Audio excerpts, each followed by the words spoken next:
For people that you can't put it in media. They pay fire Ogun go fire off. Now we can't talk that nonsense. We do this thing pro bono, free of charge, FOC. We are here again, so my people. I just have to clear that out of the air for you guys to understand.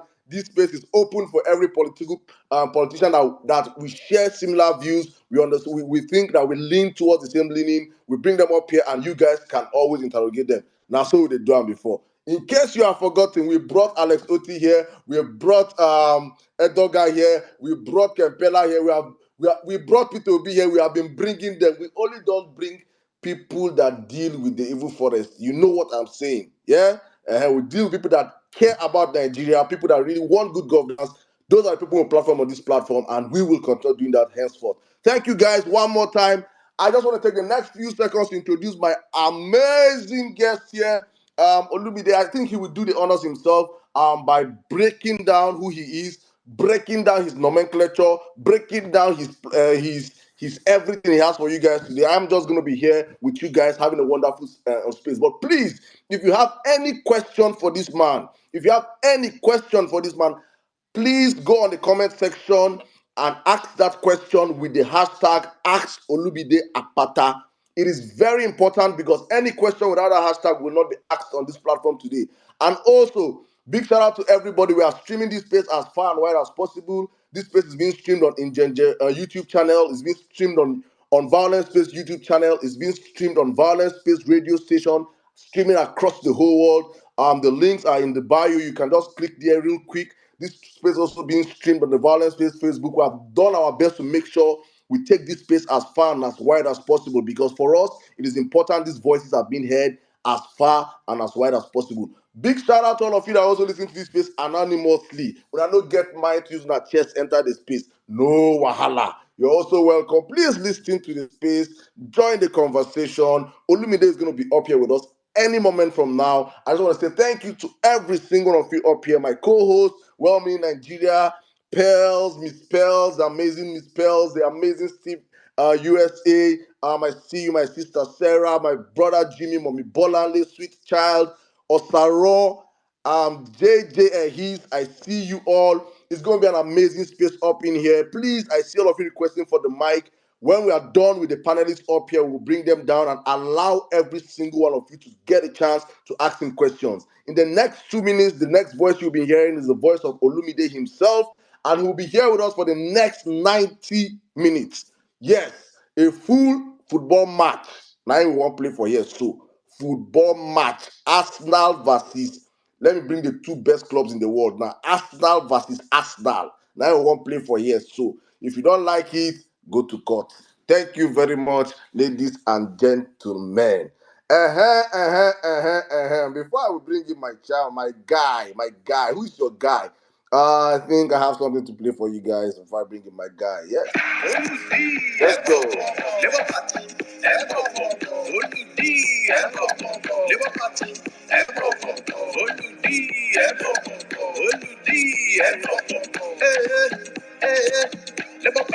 Who's your guy? Now Olumide Akpata. Olumide. See us we dey like things and fast. Labour Party, I will never leave your side. I will never ever. I dedicate my time to you, my people. Even if the road is rough, I know mine. Cause together we shall stand.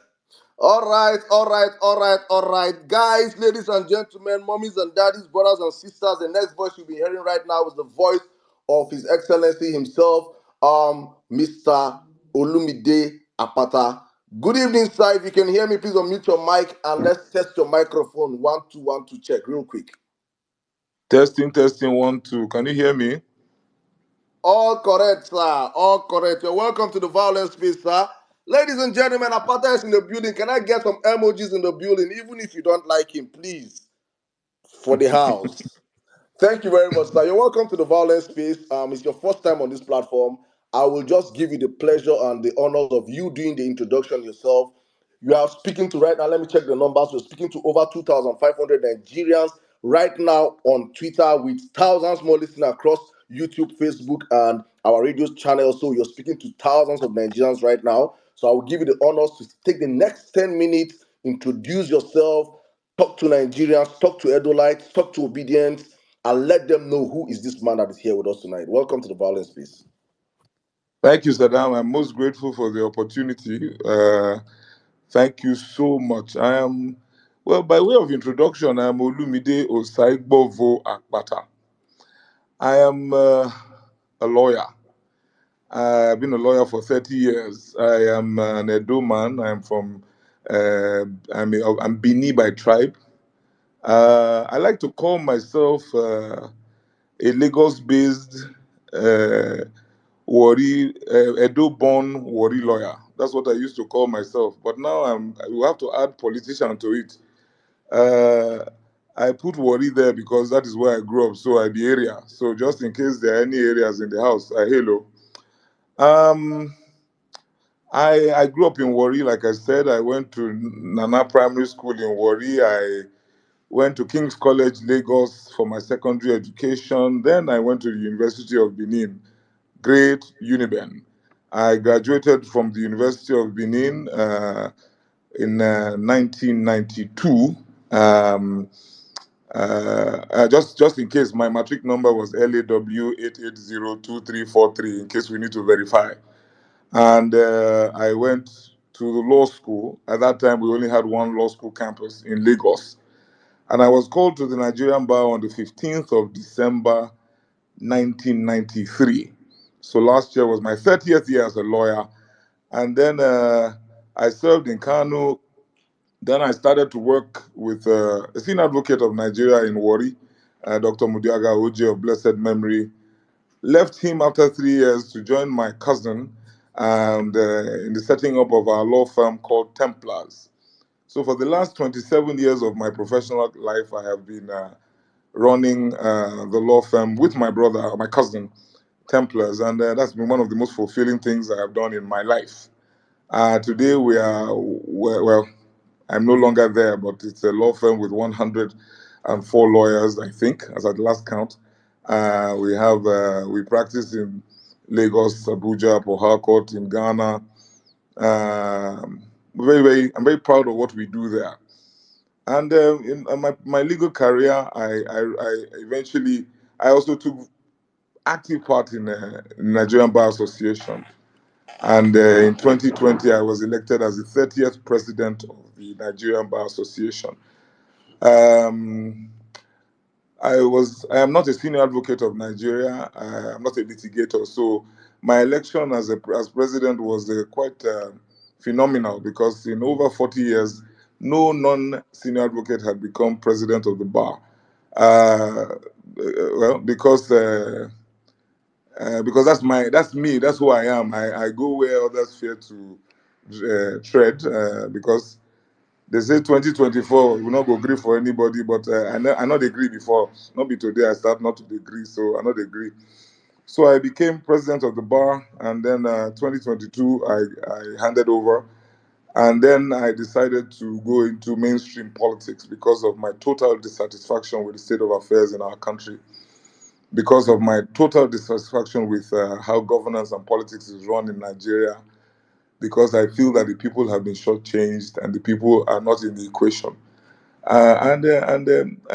I found resonance with the Labour Party and its objectives. And so I joined the Labour Party and I decided to throw my hat in the ring uh, to, um, to run for governor of Edo State in the upcoming elections, which will take place on the 21st of September this year.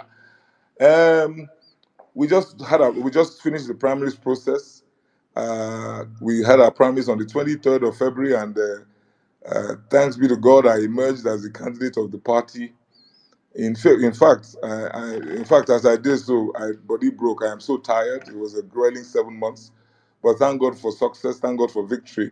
And so I've been taking a break. I think a well-deserved break, but I couldn't. There was no way I could resist the urge to come here, and I'm grateful for the invitation because as they say, as it hot, we really could not leave this conversation like this without intervening, and I'm really grateful that I have the opportunity. So I hope I've been able to give an assessment of myself. I am married. I am a Christian. I've been a member of the Redeemed Christian Church for over 22 years. Um, and I like to travel a lot. And as many of you who I might have noticed, I like to dance a lot. Uh, so uh, so I'm a fun-loving person. I don't think we should take ourselves too seriously. I can't come and kill myself and then die on top. That is my one of my mantras. So Saddam, I don't know if that is enough. That is enough of a description, but in I essence, think that is who I. I think that's enough. I think you have done justice to who you are. Anybody that listen to you will know who you really are. Thank you so much. All right, I'm just gonna open up the floor right now for my co-hosts and my panelists to ask you questions so that we can really run through this because we want you, sir, if you can keep your answers as short as possible so that we can have as many questions as possible being thrown at you today.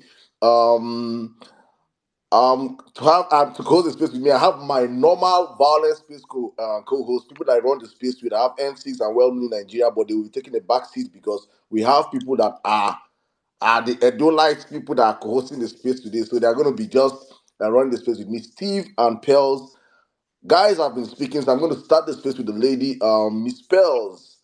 Let me put you on the hot spot right now. I think I would love to hear you ask your question to Mr. Olumide in the next 1 minute. Thank you, please.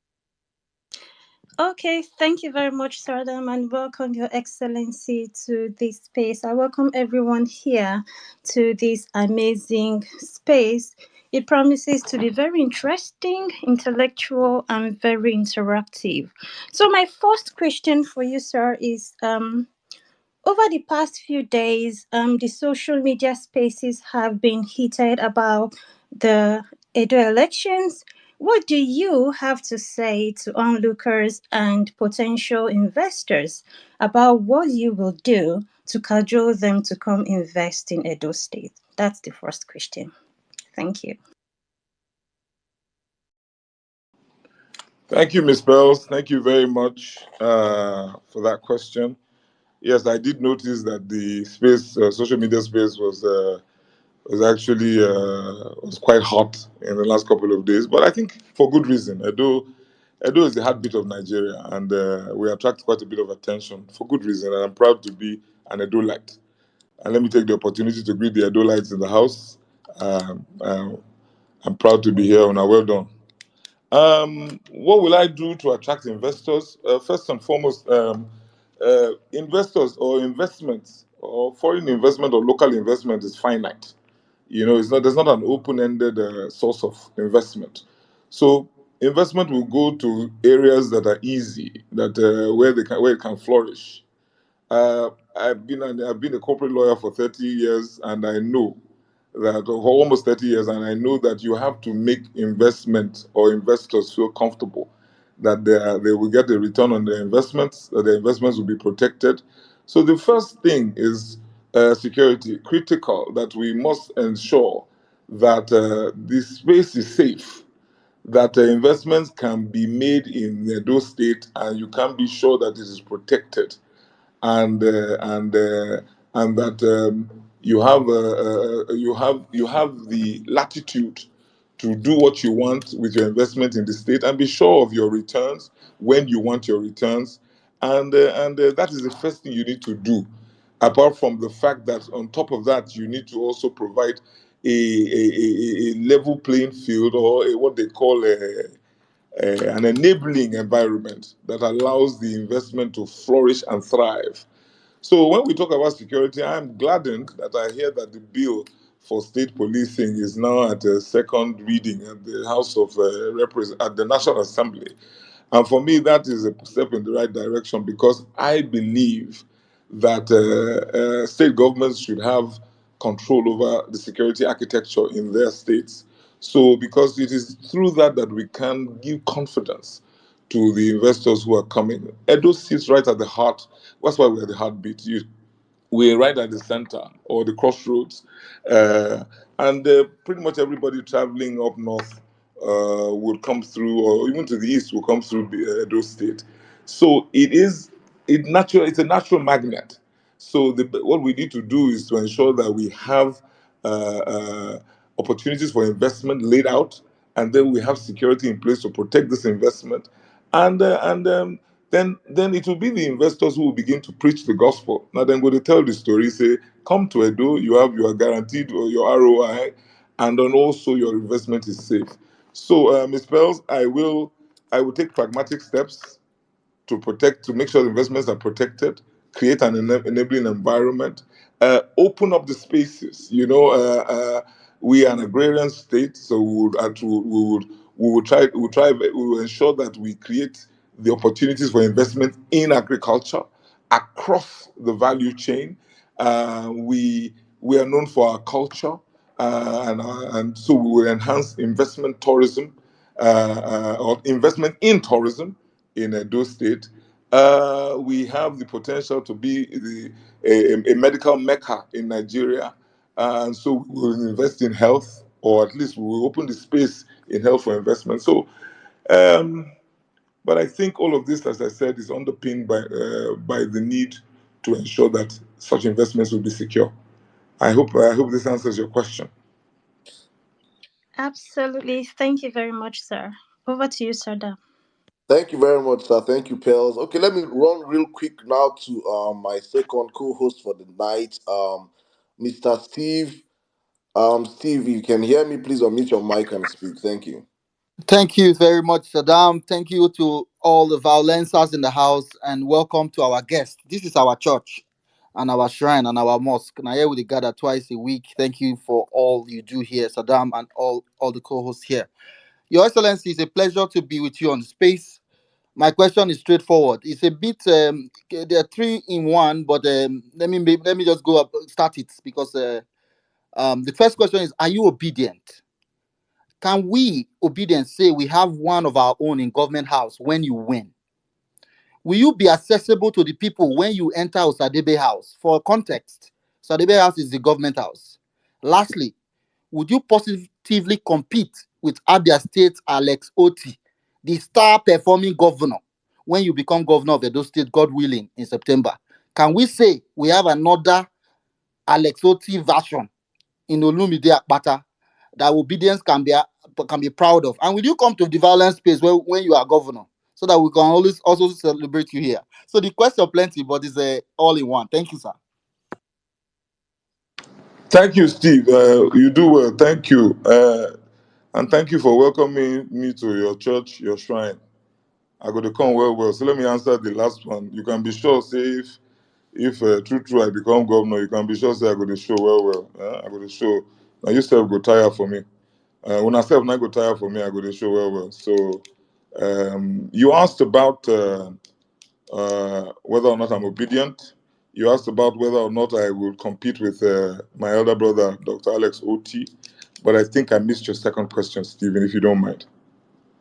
Yeah, the second one is: will you we can we obedient say we have an obedient government governor in the government house? Will we be right to say so when you become the governor? Okay, thank you, Stephen. Thank you very much. Am I obedient? The short and simple answer is yes, I am obedient. But I think there's a longer answer, if you will permit me, because I think I it is more about an obedient state of mind. If we look back to October 2020, when we had the NSAS movement, when for the first time in a long time, younger people, our young Nigerians, decided to take their destinies into their own hands, and I think that was the starting point of a very new thing in Nigeria, and it resonated with many of us. Many of us who we were almost shouting hallelujah because uh, Nigerians were stepping forward. And for me, that is that's the starting point. It's such a big thing. It is a major. It is a watershed moment, or was a watershed moment for Nigeria. So that is where I take my bearing from.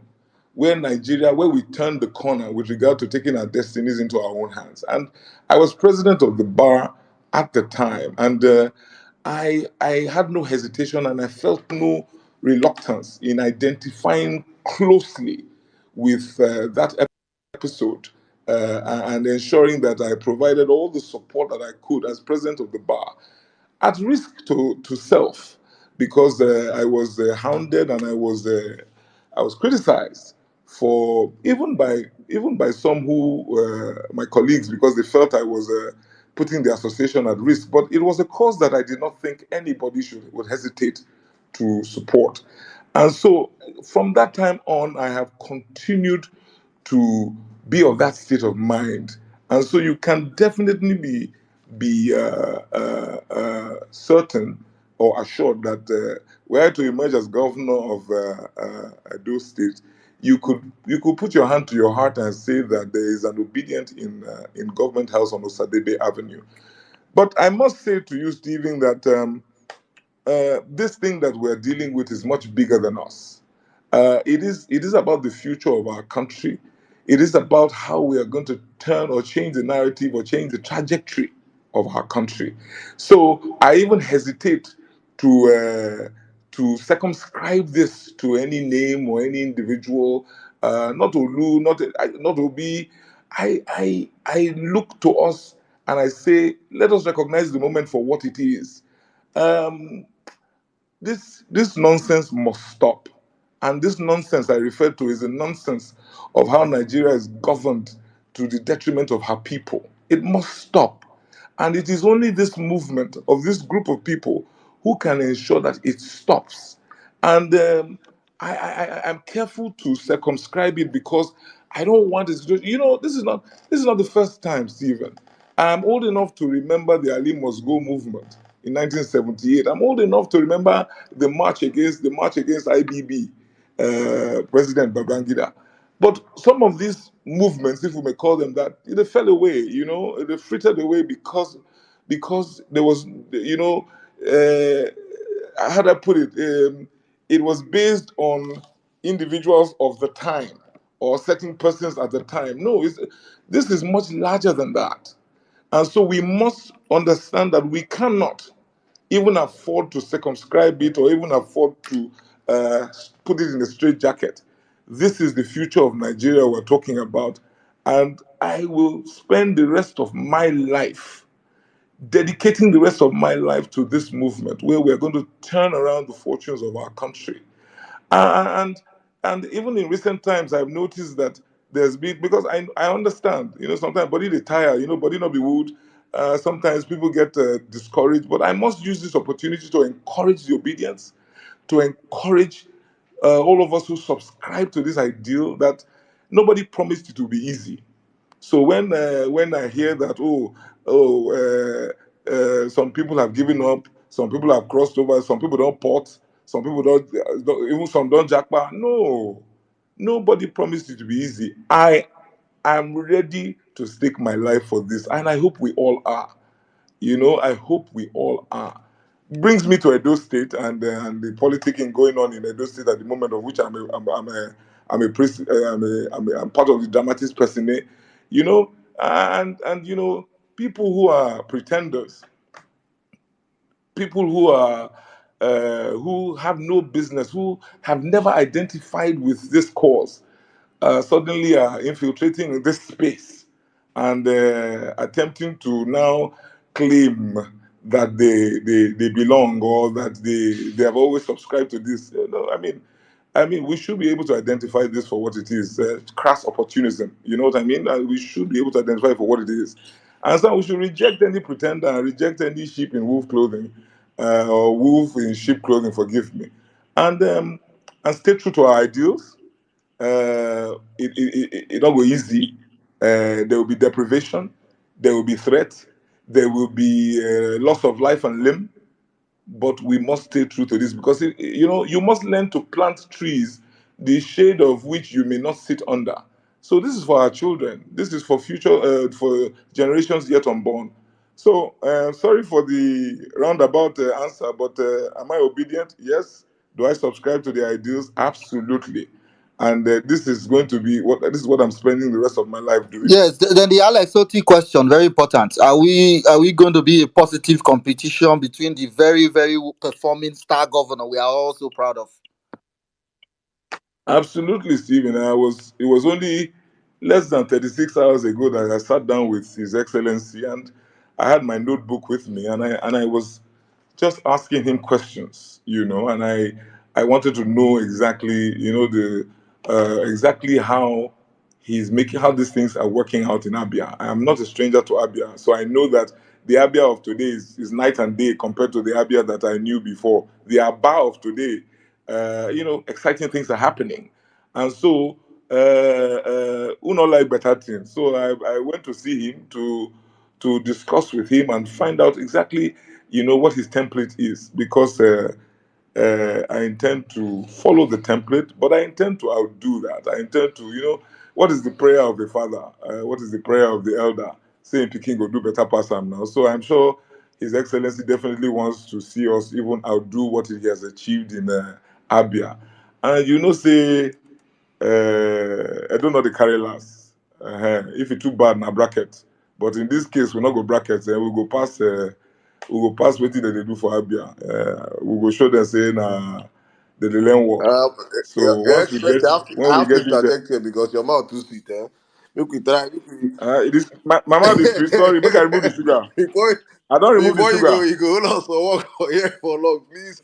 I'm trying to make sure we have as many questions asked to you today because we have over 100 request lines. People on the we have questions, over 300 questions that are coming at you. So please, I will want you to keep your answer as short as possible. If not, 90 minutes we have extra time. Say if you go football match, play match, you get as match go dey draw, you go enter extra time, play penalty, you go fit there reach 2 o'clock. Oh, I know as they be. I not run, no, You Saddam. I don't not run? run, no. Aha! More fire I they not go now. run, no. No wahala. We there here with Uh, you. fire down, fire No down. wahala. Not be. What thing I dey do again Okay, this night? oh, okay. Thank you very much, sir. Thank you for the time. Okay, let me pass the mic real quick right now. I'm gonna open the floor with a very dear woman to me. I call my mommy. Mommy Bolale is up here, and I want Mommy Bolale to take the next few minutes to ask you her questions. Mommy Bolale, you have the space. Good evening, mom. Good evening, everyone from my side. Barrister Olumide, welcome to Violence Space. This is our home, where we did great things over the last 2 years, and we will continue to do so. Right, my question is simple. I have been observing the chatter on social media, right, and some of it is around your ethnicity, because people say because your name is Olumide, eh, that you're a Yoruba man. Can you please clear that up for us, sir?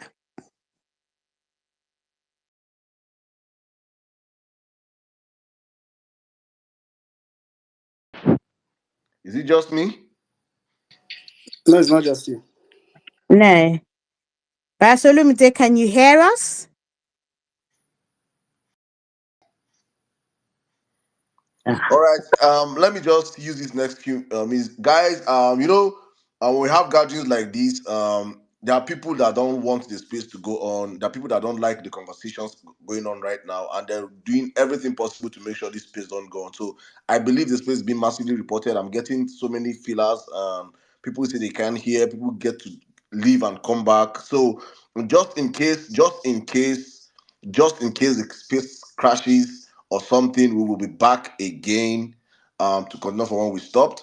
So I just want to put that disclaimer out there. Children of the roasted corn and children of the burnt mechano generator are doing all they can for this space not to go on. But please, we have bad news for you guys. If this space crash a million times, we'll be back up a million and one time. So please, I spare you guys. Stop stressing yourself. Let's listen to this gentleman speak.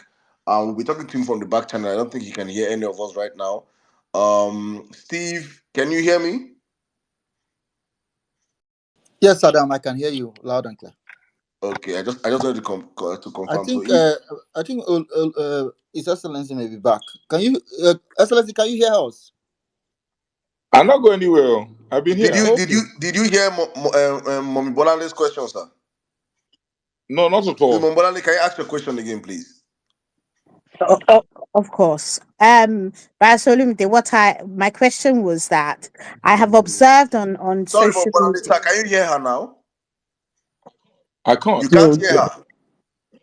No. I'm gonna attempt to change devices. Okay, No, please. don't change devices. I think Tibalale is, you can't hear him, but can you hear me, Your Excellency? Steve, you know what? I'm going to hear her on another. Okay. I can hear her on another Okay, phone. perfect, perfect. So, Mombolani, go on. okay, right. So the chatter on social media that I've observed over the last number of days since you emerged as the LP um, gubernatorial aspirant for Labour Party in Edo State is it's around your ethnicity. So basically, people are saying that you're a Yoruba man because your name is Olumide. Could you please clear that up for us, sir?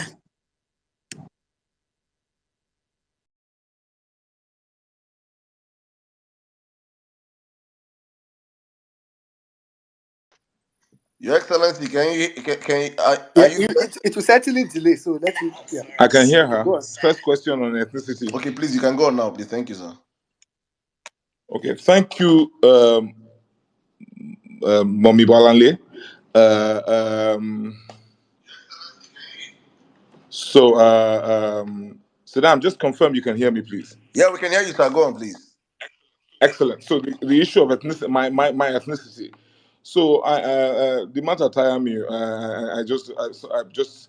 I'm at my wit's end sometimes, because when you now have to start proving your Beniness, becomes sometimes it's quite tedious. I am Benin. My father is Benin. My mother of blessed memory was Benin. We are from Oredo local government of Edo State. Now, but my first name is Olumide, a Yoruba name. And my surname, Akpata, is spelled with a K. Now, the Yoruba version of that name is spelled Apata. The Beninese spell their version of the name Akpata because in the Benin alphabet you have what they call expletives. So the expletive P, KP is in my name, but the Yorubas don't spell it with the K. So I belong to a part of Benin or a group of Benin people who have Yoruba connections, heritage, and everybody knows that with the Benis, there's an inextricable link between the Benis and the Yorubas. Even my royal father, His Royal Majesty Omonoba Nedu Ukwa Ewari II, at his coronation, even alluded to the fact that there's a connection between the Benis and the Yorubas. So there are many of us families in Benin who still bear Yoruba names till today. Nothing has nothing to do with our ethnicity. It is just an accident of history. Many of us uh, moved away from Benin at the behest of the kings of the day, went over to Akure, Ijesha, traded there, lived there, married there. And then after the fall of the Benin Empire in 1897, after the British expedition, many of those families, even before that time, not even before, forgive me, not the expedition, after the fall of the empire in the 15th century, the Bini family, some of these families returned home. And so they came with their Yoruba families and Yoruba names. Actually, my surname Akpata was a nickname given to one of my ancestors. Akpata in Yoruba means somebody who's sturdy, who's well built, like me, actually. So that is how that name stuck. So, but we are Bini, and luckily I have one of my uncles, Professor Inosakai Akpata, wrote a book on our ancestry where it's been clearly stated that the Akpata family is a Bini family, and my grandfather was a chief of the palace in 1939 He was the Oba Onye of Benin, and at a time when no non-Benin could ever aspire to be a chief of Benin. My grandfather was a chief in 1939. My father's elder brother was a senator. He represented Bendel Central in the national in the Senate in 1979. He was also the Oba Yuana of Benin. My uncle, Chief Tayo Akpata, was of blessed memory, was the Ima of Benin. His name was Omotayo Akpata. My uncle, the one I previously referred to, was Oluwafemi Akpata. We've always we bear Yoruba names and we bear Benin names. I am Osaigbovo. My younger sister is Osarugwe. My cousins are Osato, Osarieme, Abieyuwa.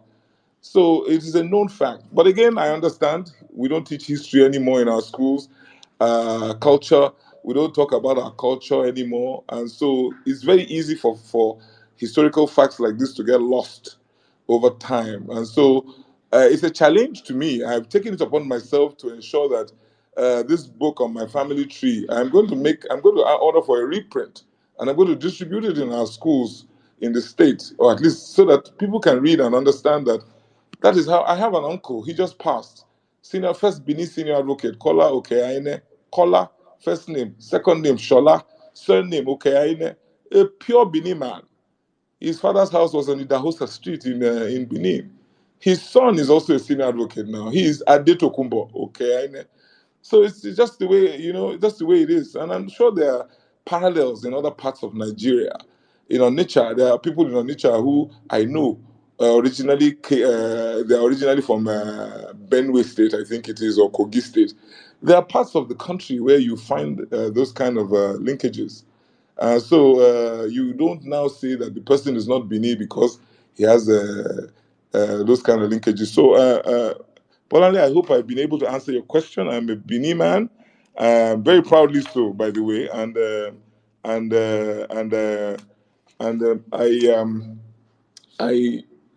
I challenge anyone. Maybe I'm very very confident to ask anyone who has evidence to the contrary to come forward. Thank you. Yeah, that answered my question, but perhaps you could greet your people in your language.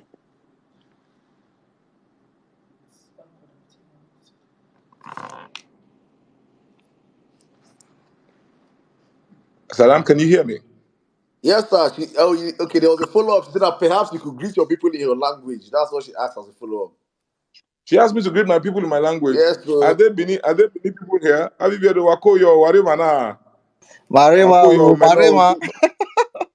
Wamata Mavenia? Marema Yeah. Egwatuo. Wakoyo, Oba Tokwe. He He said. said, Wakoyo, Wabota. Wabizjegbe. Thank you very much for the opportunity. Wahia Wesley.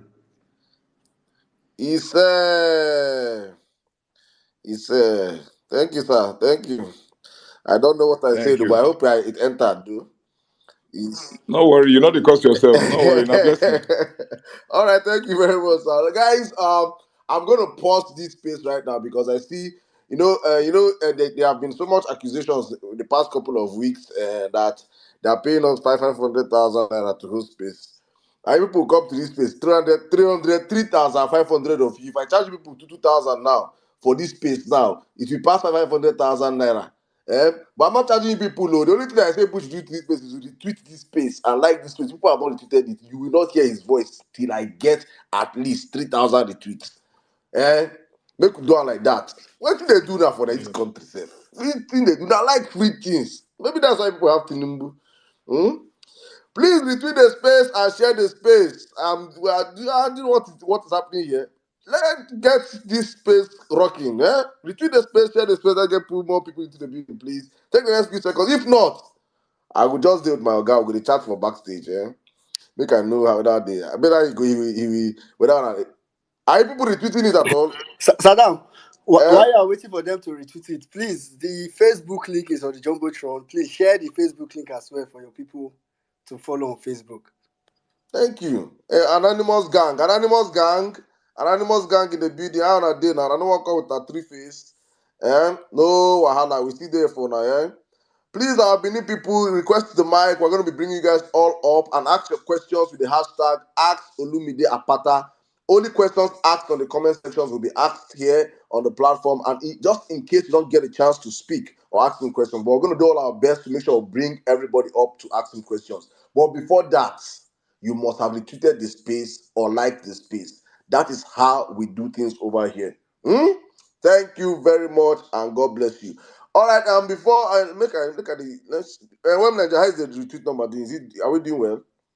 Can we, or the week or not our break? Or make I even play some safe. Make I I mean, play it's jam. it's it's not bad, but we can do better. I think. Let's do. Let's, Let's take a music break. Let's take a music break. Let's take a music break. Let's take a music break. Huh?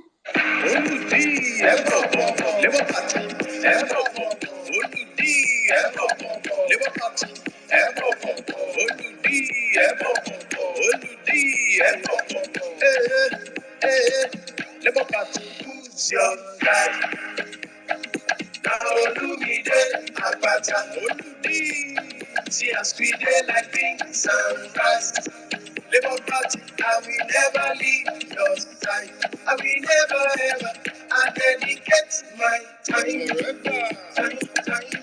to you, my people. Even if the road is rough, I know mine. Just together we shall stand. All right, ladies and gentlemen, we are still up here tonight. It's the Violence Space 101 with Olumide Apata, the LP gubernatorial candidate of Edo State. And he's here live with us. He has been serenading us with his wonderful, I'm not trying to hype you, but I think the intelligence here is top notch. Edo, you cannot miss something like this. That's just me, Odi, my own 2 cents. So if you guys, now you people can see. Thank you very much. I don't know how, are we good to go? Are we good to go? Okay, I think we are good to go. Yes, we are good to go. My Wala record artist, Jimmy has given us a thumbs up, so we are good to go. So, all right, guys, let's keep the space up and running. Let me bring in my sister right now, sweet child, sweet child. Let me bring you to the atmosphere right now, and let's ask Olumide a question. Sweet child, you have the space in a minute. Thank you. Okay, thank you very much. Thank you for having us, and thank you for having our governor to be here. Before I ask my question, I just want to let His Excellency know that right behind you. You've got supporters, and we will keep ensuring that we fight, defend anything that has to do with Olumide Akpata, Labour Party, and the Obedient Movement. So I would like to ask this question. We've been seeing this news going around often, and I would like you to clear the area so it will just be done and dusted. We don't have to revisit it. We don't have to keep saying all that. We just know that we move straight to grassroots. So now Edo State made a firm decision to eradicate godfatherism, right? And we are actually very determined to keep it that way. We don't want to repeat it. We don't want to have anything that has to do with godfatherism. So there are a whole lot of rumors, right, circulating that Obaseki is your godfather. Obaseki is backing your candidacy. Obaseki is the one pushing you. Obaseki is this. Obaseki is that. Could you please help us confirm this accuracy, if it's true or not? Just let us have your response to this. Thank you very much. Your Excellency, did you hear that? Thank you, sweet child. Yes, I did. Can you hear me? Perfectly, sir. Go on. So I still make a first thank him for the very, very heartwarming comments and show of support. I'm really grateful. And I hope that I'm able to justify the confidence so reposed. To your question, I was asked this question on Rise TV a couple of weeks ago, or probably a month ago, and I told them, I say, head the big person kind cap, right? So I've heard the rumor. It's been bandied around over and over again. It's a broken record as far as I'm concerned. Yes, I know. His Excellency Governor Baseki is a family friend. Benin, most of our families are related one way or the other. So, but the truth is that the Obasekis and the Akpatas have a long-standing relationship, right? So we can't deny that. And also, I am an Edo man who has lived in Lagos for over 25 years, just like Godwin Obaseki lived in Lagos before he returned home to be governor. So of course our paths have crossed over. He was in the capital markets. I'm a corporate lawyer. So there's no doubt that we go down, we don't know ourselves. Now my senior bros, they don't hide that one. However, now there the matter ends. That is where the matter ends. I am not his stooge. I totally disagree with his style of governance. I think for me, if you ask me, he fall our hand because many of us had hoped that when he went to Benin to be governor, there will be a total change in the narrative, but nothing has changed. I think we're worse off after 7 years of Obaseki. So, and I keep on saying this that it is not how do I put it? I can say this from now till tomorrow. Who want believe what they want believe, they go believe them. But the truth of the matter is, we all know who is Obaseki's candidate. So I don't know why we are running away from the truth. That individual has emerged at the primaries of the PDP. I'm in the Labour Party. That individual has been a part of his government for the last 8 years as his chief economic advisor. That individual, before that, those 8 years, was a member of the economic management team of the previous government. That is his choice. So all this one when they talk, say, Olu is his choice, Olu is his choice, I don't understand. It really, the matter tire me really because I have made it clear to everybody who cares to listen that, it's night and day. I totally distance myself from that government. And I think Edo has been underserved by that government. And Labour Party is here to the rescue because Labour Party is Papa, Mama, and Pekin. We are about the people. We are people centric. That is not a Obaseki style. That is not the PDP style. So we are here to make a difference. And you know another thing, and I've had to say this before. I know why this rumor is being bandied about, because people who are banding that rumor about or who are spreading that falsehood know that if you are tagged with that label as an Obaseki stooge, you're dead on arrival. Because the people are anxious to see the back of the man. They don't want to see. They want him to get out of government house like yesterday. So, and they don't want him to leave any vestige of himself in government house. So anybody who is labeled an Obaseki stooge has no chance in hell to be governor of Edo State. So those who don't want me to emerge as governor have found it very convenient to call me an Obaseki stooge. That is the story. And I asked again on national television a couple of months ago. I said, we must ask ourselves the question: why is it such a problem? If the man had even performed well, many of us would be scrambling to say yes, so now he send us. He has performed so badly. I don't want to have anything to do with his administration or with him because at least because the guy he fall our hand. So I am not his agent. I am not his stooge. I am not representing him. I'm my own man. And as we go on, we will demonstrate this, and we will show the people. And the people are actually discerning. They know. They know. They can tell that this is just a dummy that is being sold to the good people of Edo State. We are here to make a difference. The people matter. We are here to deal with the people's issues, make it front burner, make it priority. Obaseki does not have empathy, doesn't have compassion. Those are key ingredients required in anybody who is in public office. Empathy, compassion. You must be interested in the people. That's where we differ. I feel for the people. That's why I left private sector. I have left my life as a corporate lawyer to come home and make a difference. So, sweet child, please tell anybody who comes up with this conspiracy theory that is bunkum. It's utter rubbish. I not be Obaseki agent. uh The person the big pass something. By the way, which message you want send me? Now the road when you not tar, school when you not do, hospital when you not do. Now that message you want send me. I beg, I will leave that matter. Thank you. Thank you very much, Sal. I be want tell you say, as you just talk say na the road when you not do, na the hospital when you abandon, but then another one you want to send you. Thank you. Say you help us clear the air. At least people when they go around they talk say apparently you want to continue with person where they already fail. You won't continue with the governance. I dey tell them say na lie. Say the person when we know, the Oludi when we know, e no fit. And thank you say you don already clear am. And I go like actually also mention say I be better Edo Central lady. Straight from Correct. my mama na Ekpoma, my mama na papa na Ekpoma, east and west. So we know better thing. We know they follow. We know they do say, oh, say na our turn. No, no, no. We don't already see say we not fit continue with freedom. You know our side now. You know say how they take abandon them. And they Yes, dey now. very very happy say you not just be ordering Nigerian. You not gonna be ordering barrister, lawyer. You can't be obedient because we know say every obedient now obedient when get conscience, obedient when get integrity, obedient when we know say you feel work for the people and you know you are there for the Edo people. And I would say a very say I don't really even dey congratulate you now.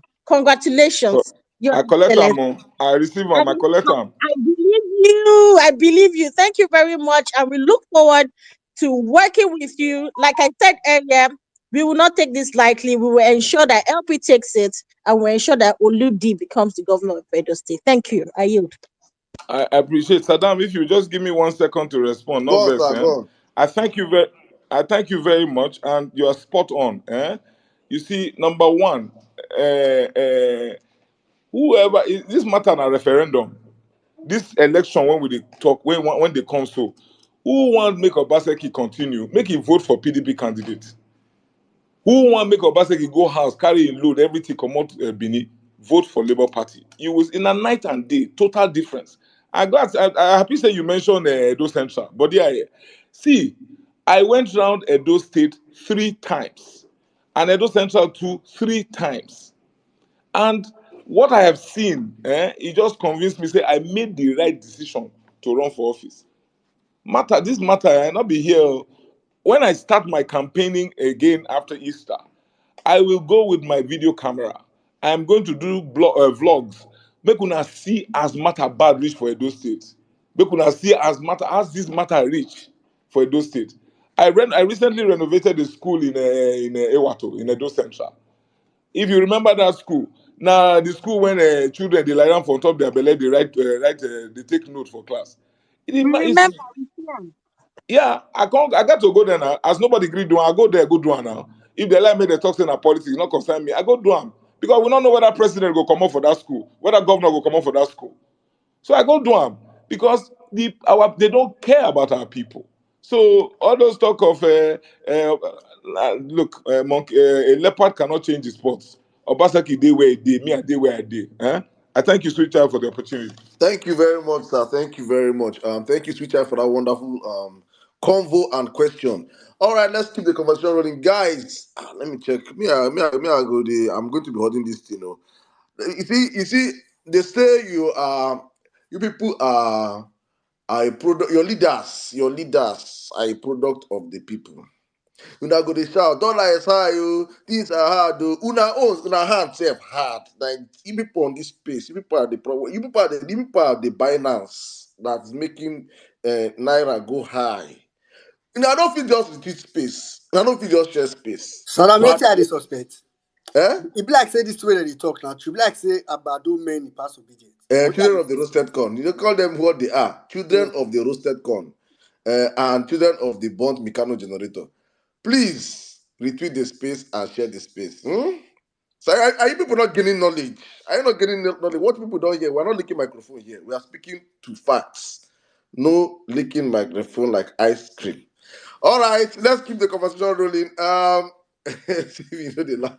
JJ, are you ready to come in right now? If not, I'm going to pass the mic over back to Steven.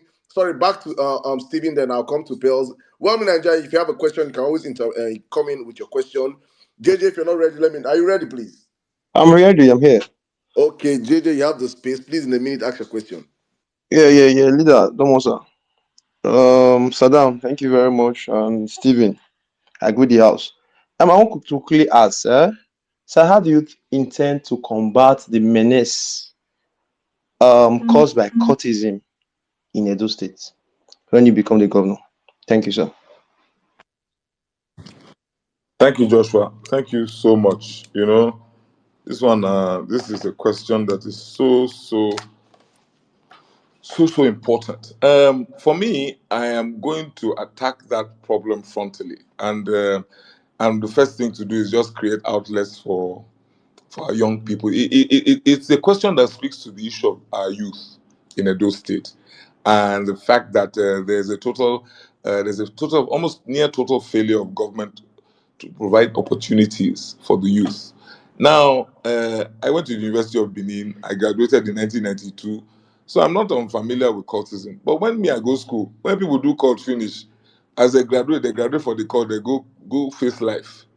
But what we find today is that these young people take cultism, carry and enter town, they turn themselves into contractors to these horrible politicians who have weaponized this thing and then use them as agents for their dastardly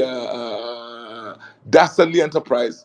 And every election cycle, these young kids offer themselves and they are used by people when they will use their children for that kind of thing. All their children, they London, they use them for that kind of stuff. So for me, we are going to create opportunities. Firstly, uh, uh, um, because cultism has even gone to our secondary schools. It's not just in universities.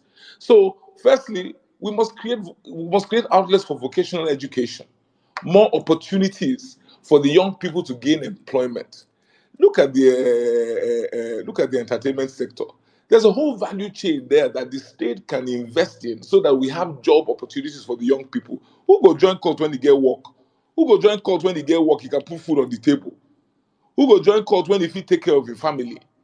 You understand what I mean? So it's a double whammy. It's a double tragedy, really, because number one, you not give them opportunity. Then number two, you now go and introduce them or use them for this all sorts of perfidious activities. So it's a tragedy in more ways than one. And so for me, as a matter of deliberate and intentional policy, we must first and foremost zero tolerance for this cultism. It not go work. If when we did government house, Labour Party, it not go work. So we go call them. We know they are young people. We know they call us. Say, "We not go leave this thing. Una go leave this thing," and we will tell them, and then they hear what.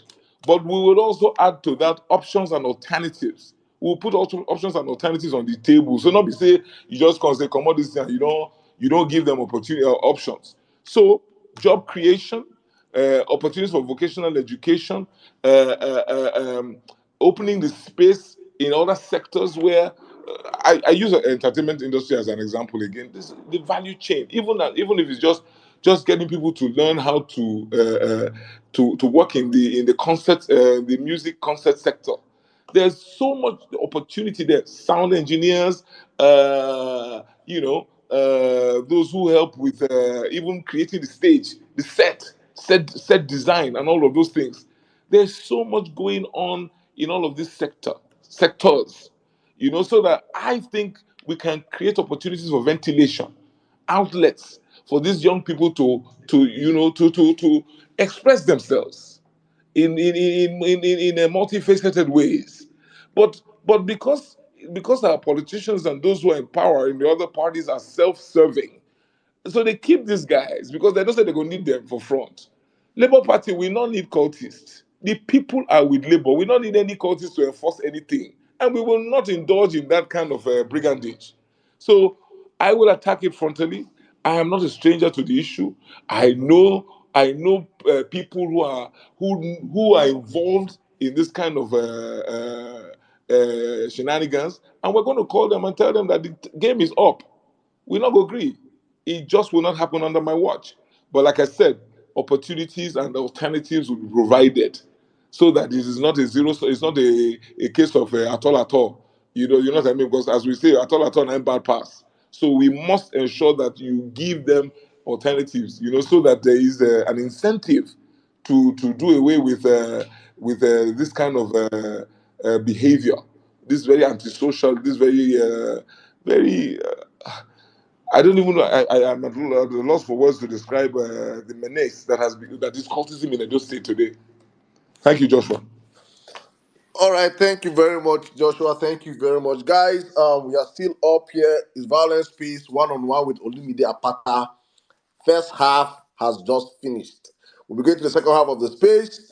Please, as we always say, retweet the space, share the space. Let's get more people into the conversation. And sir, I want to remind you something on this platform. This is a recorded space. You're being listened to by thousands of people across different platforms, and your words will be held before you someday. You've said some things here that I will come back here on this platform because you know, give me shishi. When you enter there and you do anyhow, now me go see they here drag you. I'm saying this now to your face and to the thousands of people listening to you here right now. You said you'll be coming back on violence space. Maybe when you go enter there, when I call you, you say, I am too busy. We will remind you. You said it here, sir. Saddam, I not run, no, bros. I No not wahala, run. sir. I not run. May God keep all of us, give us long life, eh? So, because as you see me, I not dey put water for mouth when I talk. I don't pull my punches. So as I talk, and I say it No be, wahala, and sir. you can hold me to my Thank you word. very much. I will hold you to your words when the time comes. Let's keep the conversation rolling. Let me bring in right now. I'm going to take my right now. So please, will be prioritizing with people from Edo State first. Please,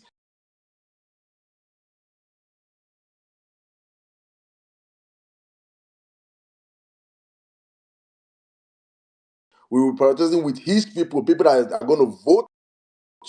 So whatever divide you're on, because I you will have a chance to ask questions here. There is no, it is not a one-sided, no. You know, give me one kobo. I just want every Adolite to have a chance to speak to this man because I think he's man enough to answer your questions. So please, guys, bring it on. Let me pass the mic right now to Sarah. Are you ready to ask your question, or do I go back to Pearls or Mr. Stevens? Sarah, are you there?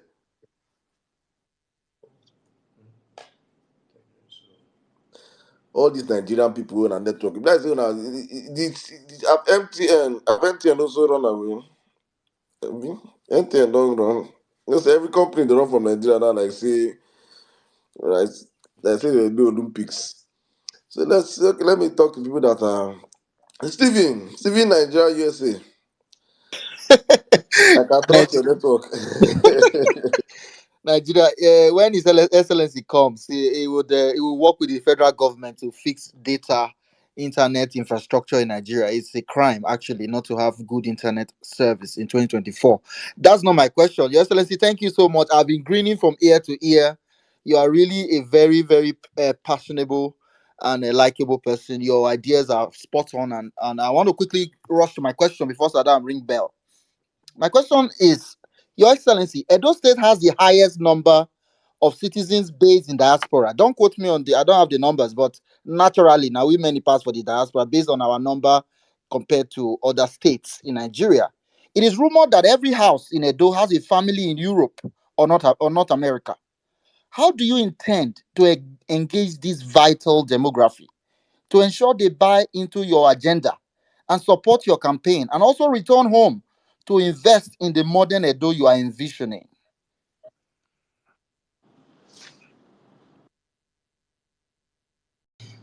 Thank you, Stephen. Thank you. Um, yeah, I don't have the numbers too, but you are not too far off the mark. It is a huge number of our people who are in the diaspora, and it is a major resource that has, however, to my mind and in my view, has remained untapped in ways that would be optimal. I think it's quite disappointing because, like I said, it's a huge resource. We know how many of our people are out there passionate about home.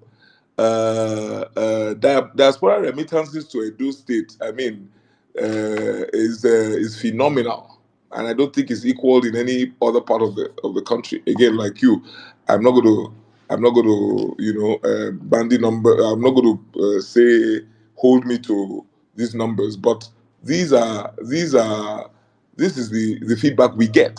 So the question is, why are we not utilizing this group of people optimally or effectively? And so I definitely intend to use them because it is in my enlightened self-interest to do so. Uh, um, I mentioned the school. I renovated a block of classrooms in the school in Ewato, in Edo State, and I tell you what, the school authorities were afraid to engage with me because there just seems to be an unwritten rule that people who want to help out in that manner are not exactly welcome. And I've engaged with the diasporans, some of them, and they have told me that they are always, whenever they try to engage or they try to work with government, they are met with red tape, bureaucracy, and of course, a lack of transparency. So they are discouraged, and they just keep their monies to themselves or try and intervene directly. But the result of this direct intervention is that it's haphazard, it is not organized, so you don't get the kind of value you want from that kind of intervention. So for me, it's not rocket science at all. It's a no-brainer. We know where our people are in the Americas, in Europe.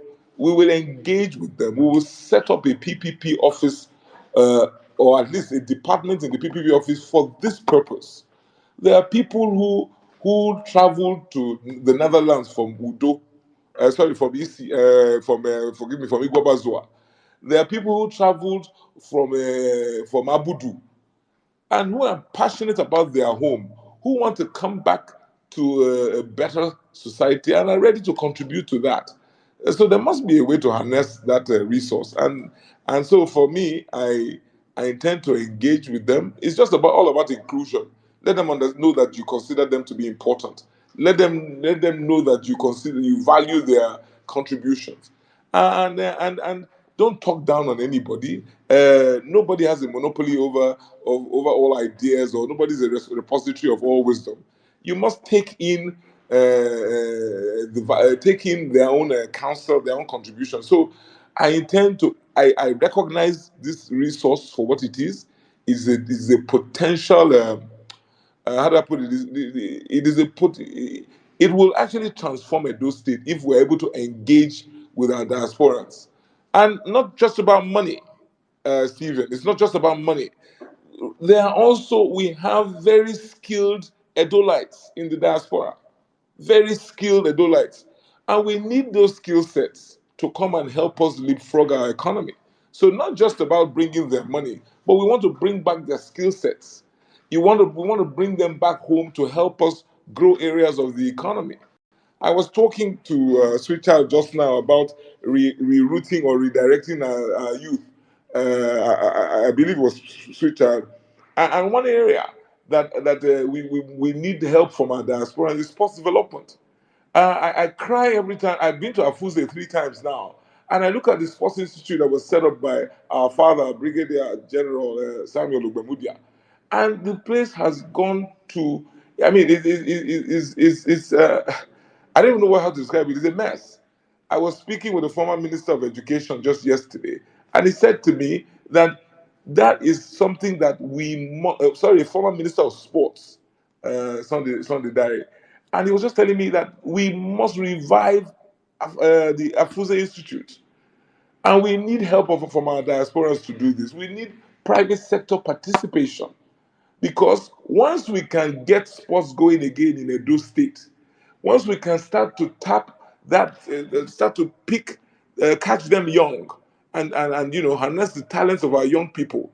Once you can train them in athletics, in football, in basketball, in all of those sports, you will see a drop in criminality and all this cultism. That is one outlet that is attractive to the young people. But we need the help of our diaspora. So I always scratch my head in amazement when I see all of these opportunities available, and our governments are doing nothing. Our government is doing nothing or near nothing about it. That will change under our watch when Labour Party gets into Osadebe Avenue. Thank you, Stephen. All right, thank you very much. Thank you very much. Let's pass the mic right now to Edo Lights. Edo Lights, please, if you're not Edo Lights, no vex. So we're gonna allow every other person come up and ask questions, but let's take Edo Lights first. It is their home. This is an aspirant that is gonna govern them, and they need to ask him questions. So we that are outsiders, please calm down. I see we have over 100 and plus of you guys requesting for the mic. Please, we're going to take Adolai's first before bringing another person. If the time, extra time, we'll bring other people. Thank you very much. All right, let's go on real quick right now. I think Pels, you have a last question for him, or um, let me yeah, Pels, please go on with your last question, please. Thank you. Okay, thank you very much, Sardam. So my last question is, Your Excellency, I am a nursing practitioner and also a PhD student, and my research is in a health-related topic. So I'm very much interested in knowing what your plans are for the health sector in Edo, and I also like to know what your views are on healthcare insurance, and how do you intend to implement these views? Thank you.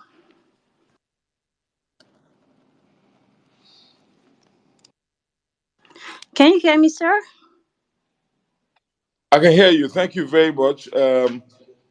Healthcare and healthcare. What are our plans for the healthcare sector? Good, great question. Thank you for the opportunity. You may not know I'm the child of a doctor. My father is a doctor. He's 84 this year. He's 84, but I grew up in the house of a doctor. So healthcare is healthcare is a human right.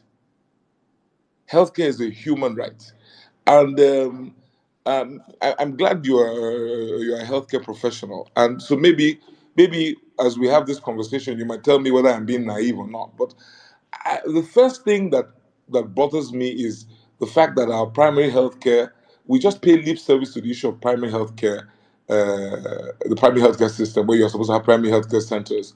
Is I understand it to be the hub and spoke model. These primary healthcare centers feed the tertiary institutions. There's no reason why Mama Osayande would have to take little Osayande to Central Hospital or to UBTH in Ugbo just because he has a migraine or something. And each government, each aspirant or each candidate comes and tells us how they will do so much in the healthcare sector, how they will, in the health sector they will set up primary healthcare centers, and and I'm just amazed that it just never happens. We don't they don't exist. Where they exist, there's no personnel, there's no equipment, there's no medication, and this is something that is for the is closest is for the people. So in England, we know the NHS has been there for what, since 1948 or thereabout, and it keeps on going. It has its stresses, it has its strains, but it keeps on going.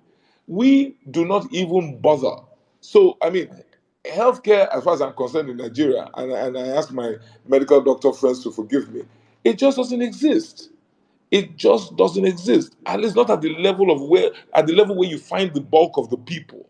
They do, and again I repeat, it's a human right. But so what do I plan to do in Edo State? We will deal with it at that basic level. Primary healthcare issues must be dealt with. We must adopt the should I call it the Zenith Bank model. You will find a primary healthcare system as a center at every turn. I mean, nobody need to walk more than 5 minutes to get to somewhere where they can receive medical attention. I mean, that's the gold standard. So we will address that firstly, and then also in again, this is why I refer to our Edo diasporans. I don't know if you've been to Charlotte in North Carolina, and you see all our doctors who are there, and we have so many of our people who in the medical space who can come and help lift us out of the doldrums. And for me, we will need to ensure that while we deal with the primary healthcare centers, we address the issues of our tertiary institutions. And it's all about priority. It's all about will. If you want to do it, you will do it. And so, and this is a perfect point to segue into your second question, which is about insurance, because insurance, you can't people insurance is, how do I put it? Is a condition precedent for healthcare delivery in any jurisdiction, because you need good healthcare, and good healthcare costs money. So the insurance I mean, I have been on Bupa in the United Kingdom now for what 21 years. I'm also insured here in Nigeria. There is no way you can access healthcare if there's no proper insurance system. We have private insurance here in Nigeria, but not accessible to most of the populace. So when I was president of the Nigerian Bar Association, one of the first things I did was to give free cover to our lawyers, about 1,000 plus lawyers who we enrolled into the NHI, what was then the NHIS, but now the NHIA in Nigeria, to make sure that lawyers across board get cover. And the system, with all these stops and starts, at least it worked, but it's something that must be built upon. Delta State, our sister state, have already, I mean, Dr. Okowa, the immediate past governor, is a medical doctor, so I guess he understood it. So they've already put in place a health insurance system in Delta State. So you can be certain that one of the first things I will do as governor of Edo State is to put a health. And I know the people who did it in Delta. I know those who I have so many contacts in the medical space, and I will. That's one of the first things we will do. Health insurance first, so that people can, civil servants, market women, can access healthcare, and then we will put the infrastructure in place, primary healthcare centers, and then the tertiary institutions. So for me, it's not rocket science. It's the absence of will, absence of political will, or it's just, again, like I said, this government is lacking in compassion and lacking in empathy. That's why this issue is not a front burner issue to them. Thank you. All right, thank you very much, sir. Thank you. I hope that was well answered. Before I come, okay, Steve, let me come to you, and I'll take some questions from the comment section before I start bringing up our questions from the request here. So please, Steve, you have asked your second question, right? Yes, I have. I think Sarah, we wanted to get Sarah to ask. I have asked my question. Okay, I'm here. I'm All here right, Sarah, now. go ahead. Hi. Are you on top of a Hi, tree? Presido. What's that? Saddam, what Are did you you say? standing on top of a tree? Because the last time your network was shaking like somebody's hand. But please ask your question. I went to stand on my village tree. On the village that's our wall. We won Benin. We won the wall. That's the tree that I'm currently standing on. So can I go ahead, guys? If you are down from the tree, go ahead. Okay, good evening, everybody. Hope you guys are doing well. Yeah, so I have a series of questions, yeah, but let me just start with one. No, Um, sorry, please, just one, please. no, I will start No, with you one, ask and just then one, please. You have other people to ask questions, and just one. So choose yeah, your the most mass important can, but I'll question, please. no. Okay, let me ask one first. Okay, His Excellency, welcome to our worldwide space, and once again, congratulations. I actually wanted to ask you because currently the debt level of Edo State is ridiculously high. Statistically, there is unconfirmed debt level as at 2024 to be over 400 billion, but the one that is actually confirmed is about around 2022, which is around 223 billion.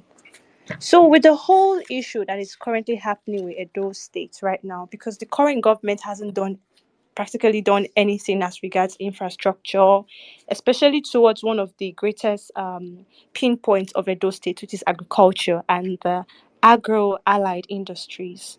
So the infrastructure development, especially on road, water supply, and as well as this agro allied industries, what are you going to do about the debt level? Are you going to say, or are you going to try to reduce that debt before you go into infrastructure?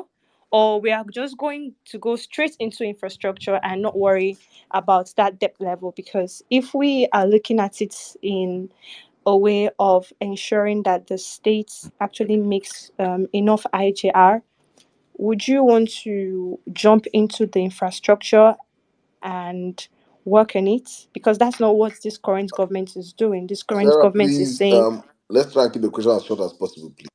oh, sorry. This current government is saying that the debt level is so high, and also that most of these projects is supposed to be done by the federal because they don't have money for it. So, are you going to go to? Are you going to see how you can reduce the debt level and not work on so many projects, or you're just going to say, okay, well, let's do the project first and then see what happens? So that's my question. That's my first question.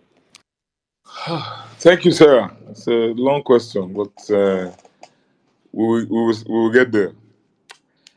Debt level. Okay, so let me even shock you and let me probably depress you a bit. Yes, 2022, 223 billion. But the figures that I have at my disposal, and these are DMO, these are my sources my source is the DMO Debt Management Office. Edo is owing well over 500 billion at the moment, right? This is the information I have. I stand to be corrected. But I tell you what, I have no problem with debt. All I say is that a responsible borrower must pay his or her debt as and when due. But debt is a fact of life, fact of commerce, fact of development. So I have no problem with debt. But the problem is, what do you borrow for? What do you use? You borrow money. Borrowing is not a crime. What is a crime is to borrow and not use the money for the purpose for which you took it, or to divert it to other sources. I mean, if you borrow, you must prioritize the people, because it is the same people or their children who will repay these loans. So it must be people centric, people focused projects that you borrow for. So yeah, so the government of the day borrowed money and built a modular refinery, but they forgot that the modular refinery will need a feedstock. So their plan was to truck the feedstock from that, which the feedstock being crude, and truck it to where the modular refinery is located. Borrowed to build it, oh, and unfortunately, they forgot that there's no road, which speaks to your question of infrastructure. And so you have a project, White Elephant, as far as I'm concerned, for which you borrowed and you are paying phenomenal interest in return. So it is. My question is, what do you borrow for, right? And so there's a huge infrastructure deficit in Edo State, and so I mean, I really can't see on ground. There is a disconnect between the figures that are being bandied around as the monies owed by Edo. There's a and then what we see on ground is shocking, because if you borrowed so much, what did you use the money for? And it states that last time I checked, your combined income is somewhere in the 16 billion naira range per month. So you are doing 16 billion per month, which is in any currency is a chunk of change, right? So you are doing that kind of income, you are borrowing, and I can't see the results on ground. So I go around Benin, the state capital. The roads are bad. It's about to start. The rains are here, are upon us again, and all our people have their hearts in their mouths, because just one day of rainfall, and you will find that the flooding will blow your mind. So we have drainage issues.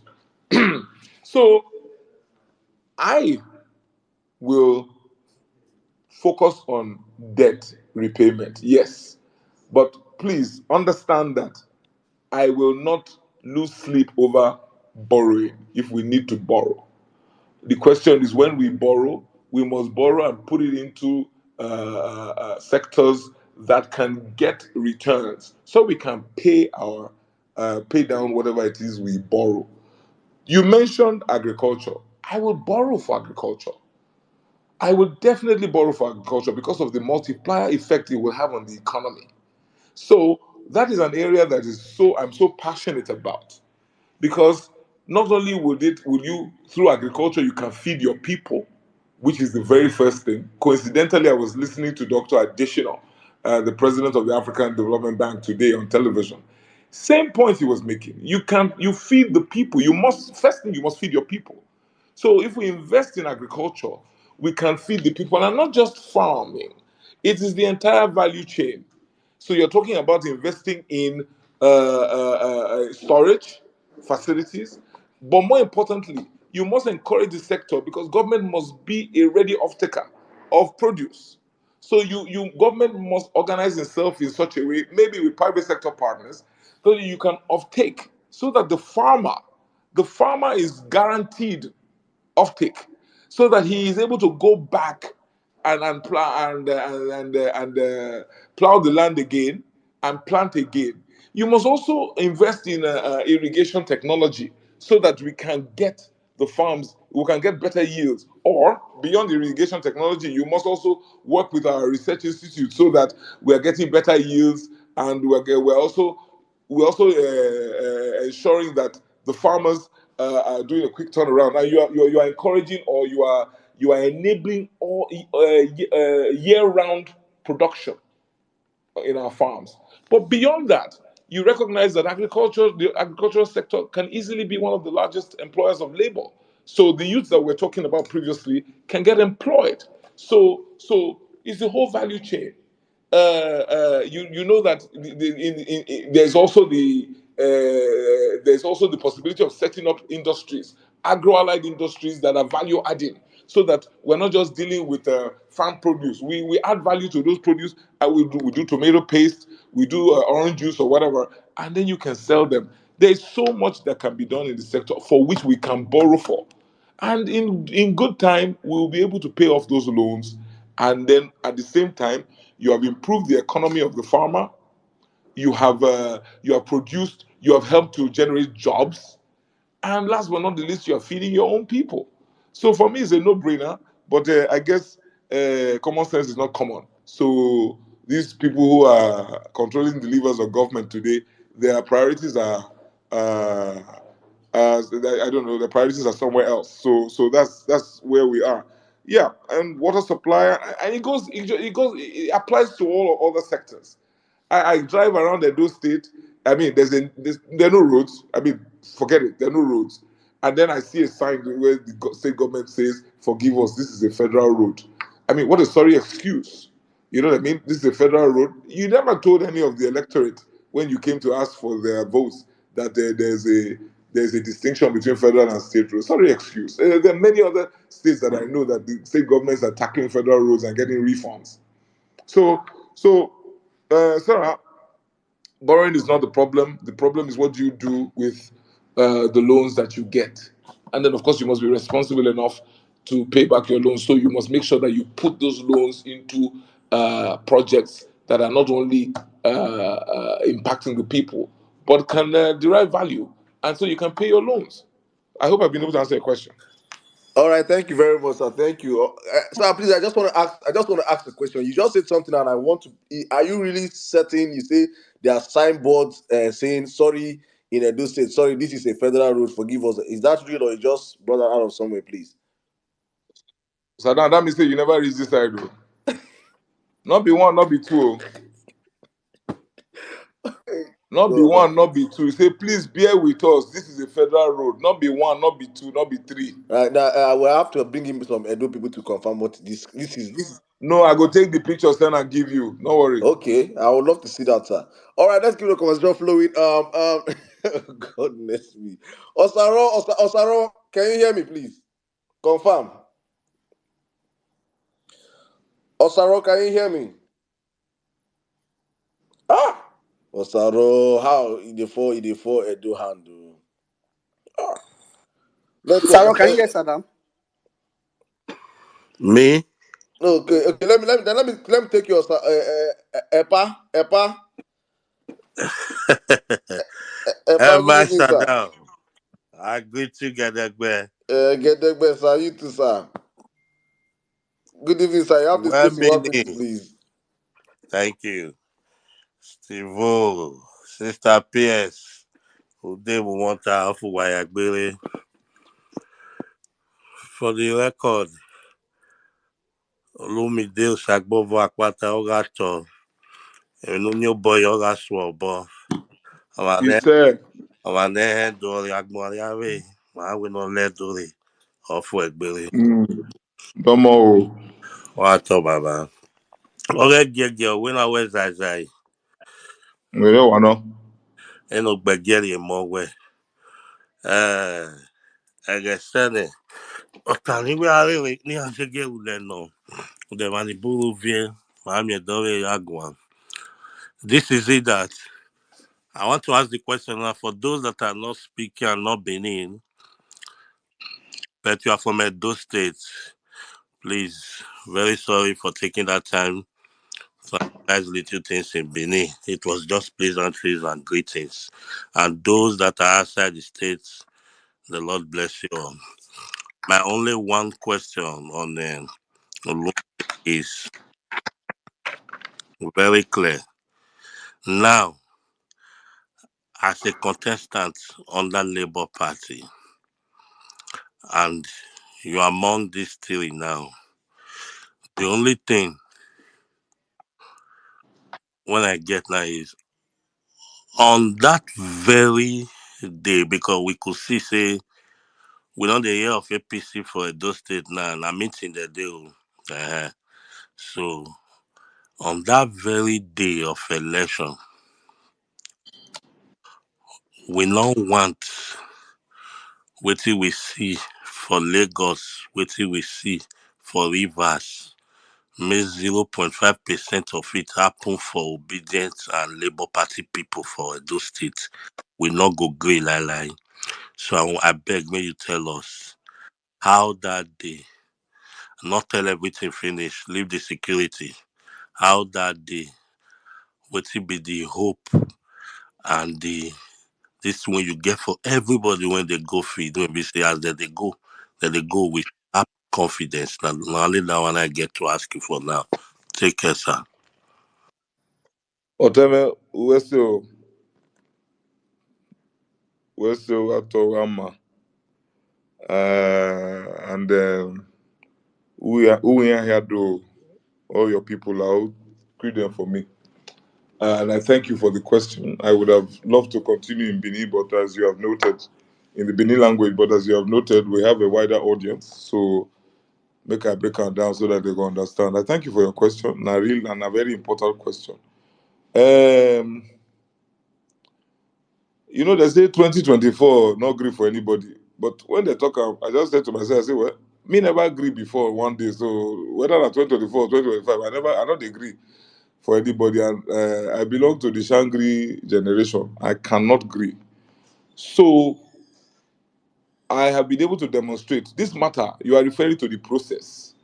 First and foremost, Labour Party, the people are with us. So that one are the first part of the equation. The people are with us. So we will just secure that one first. We will not take the people for granted. We continue to sell our message to them. Say, see as we be, see as we be. We are about you. Now make us come out. Even as aspirants, I have demonstrated to Labour Party in those states, say, now because of the people, now I come out. Other people, they carry their money, go serve different juju for the party. No. Me, I carry anything when I get, I go and give to the people. Even if na Christmas hamper, the last man must get his own. If they not get another, they come out there. So you have to secure that, the support of the people. Demonstrate to them that you are for them, you are about them. And the people, they know, they get sense. They are discerning. And so they know who they for them and who not they for them. That's now why, if you follow our primaries, now be film trick. Oh, I scored 316 out of the available 343 delegate votes. Not be film trick. Now simply because the people don't say this one now our own, he is here for us. Our matter now matter. So that are the people. Then, but the one thing when the people ask me, for inside Labour Party primary, they say, we go support you, but you go protect our vote. I tell them, I say, leave that matter. Leave that one for me. You get how now? Sure. You get how they do am. You go close mark the process. Who want do bad thing before? By the time you see your eye, you not go do bad thing. We go close mark the process, and that is what we did in the Labour Party primaries. The will of the people prevailed. As they choose delegate for field, now those that same delegate 9 day the list will come out. Of course, the other people they try. People when no want better for Nigeria. Bad head people they try. They want to try bring other list. We block them. They're not fit. As you talk, we're not go talk the way when we go do them. All I'm telling you is that we not dey agree. I became president of the Nigeria Bar Association in 2020. We not agree for that too. All the people don't talk say they go vote for me, but they come, they ask, how will this thing be? We block them. We make sure that the will of the people prevailed. So it's not go different for this election when they come. And I'm not just dey run my mouth. Oh, we go block them. But you know what? Not be only I say we. Wait till I talk. We. Not be only me. Oh, the voters in Edo State, everybody get to shine their eye too, because this matter. Barack Obama said democracy will flourish if we fight for it. We now go agree. And I've demonstrated it twice already. And for the election when they come, that's so it go be. Oh yes, there are many stakeholder engagements that need to be done. You talk security just now. Oh yeah, that one a part of the matter. Nobody go come say, and so they snatch one ballot box. Who side? They mad? No, it not go work. So ultimately, that's the much I can say here. But I give you my assurance. Um, I don't show my part one. My part two not go different like that. It will even be an improved version. So that much you can take it to the bank that the will of the people must prevail. We not come here, come look at a bridge. Thank you. Thank you very much, sir. So, you know, when people were exchanging pleasantries, there was a word that caught my attention. Avia, he's saying Avia, another Avia the inside. I don't know what people were saying, no, but I know he meant well for all of us, right? Sorry, Saddam. You say what you do, Evian? No, when people were exchanging pleasantries with my EPA, you put I was saying Evian. So I said, I hope Yeah. it is well for us here, right? You are Okay, safe. You are okay, safe. sir. Let's let's You are let's safe, go with the Saddam. conversation. Osaro, Uh-huh. Osaro, are you there? I did, yeah. I gallant. Sit down. Ah, Uh, finally. finally, 1 minute to 1 minute before your people go do you the thing. Hurry up. Sada, no worry. Inside that your Evian, another Evian dey inside. Para the body. May I greet Okpioba, Olumide Osaigbovo Akpata, Domosa, Egwatuo. Say this one. Saroko yo. Wato Baba, Egwa Wese. Wato, off Wegbe. Egwa Wese yo. One love Baba. Wato, why is it to ado ate we toyo domo. The thing be say, Igi tourist. who ye tourist utane baba, utane off Wegbe Baba. Eh. Eh, Then Aragbe round here. Igi authority. You got tough for it. Igi authority. ugbe. So the thing is, uh, Saddam, time or sorrow, we no go come out here. Time or sorrow, we no go come out here. my time day, Jimmy. Osaro, Pa, Toya, 30 seconds, Toya for you here. Oh. Baby. ẹ worry, ẹ mà. Pa, my own question.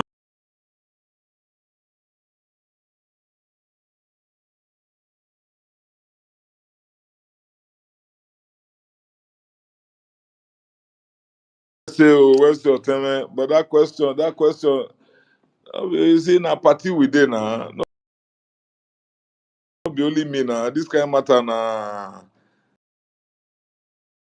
You know, say na putu matter. Everybody they join hand this side. So, oh,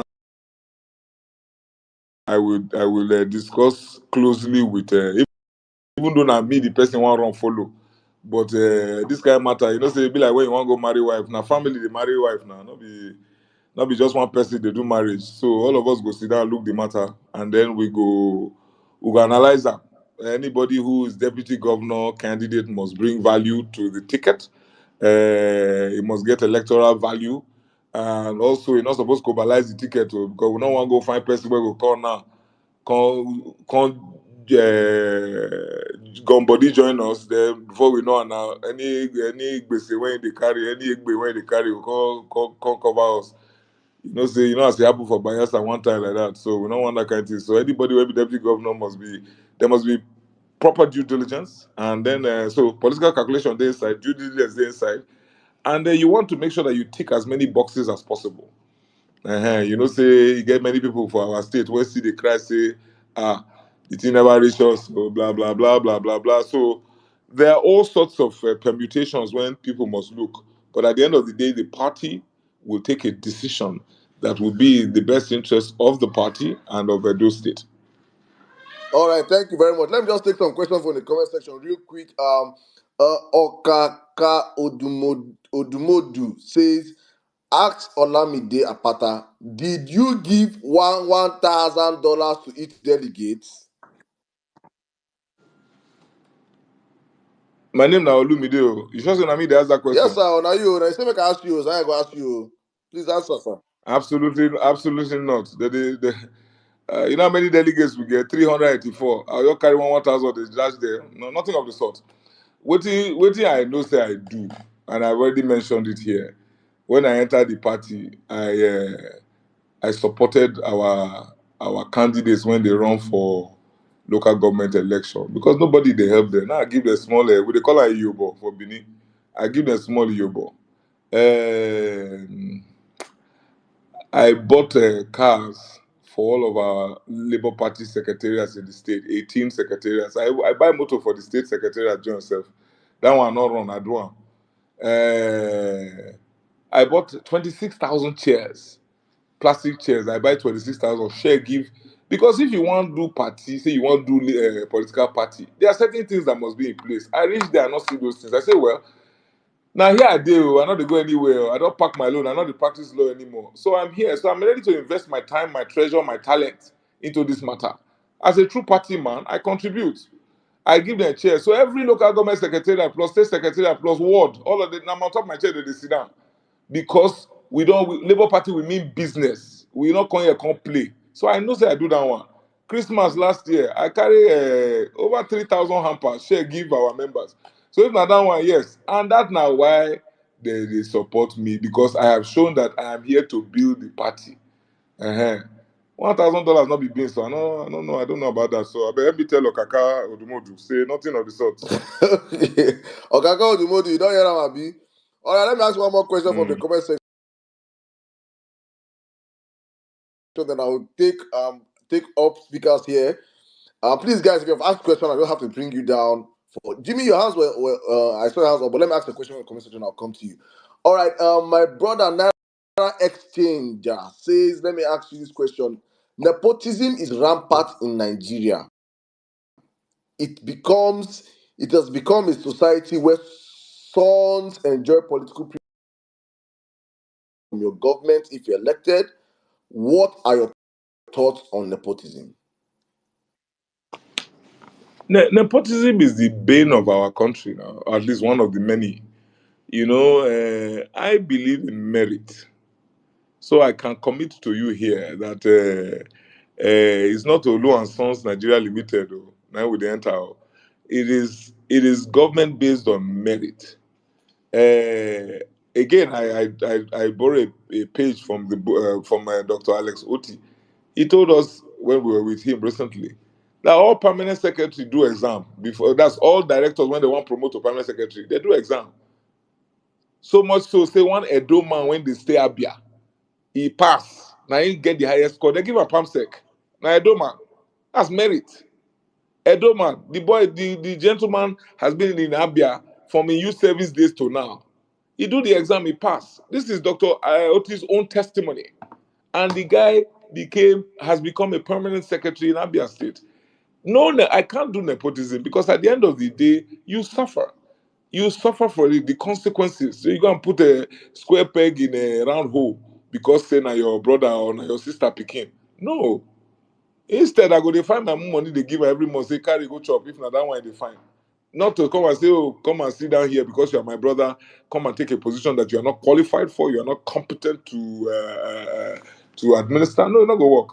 So you see, my generation, Saddam, my generation, we are a tribe. It's meritocracy.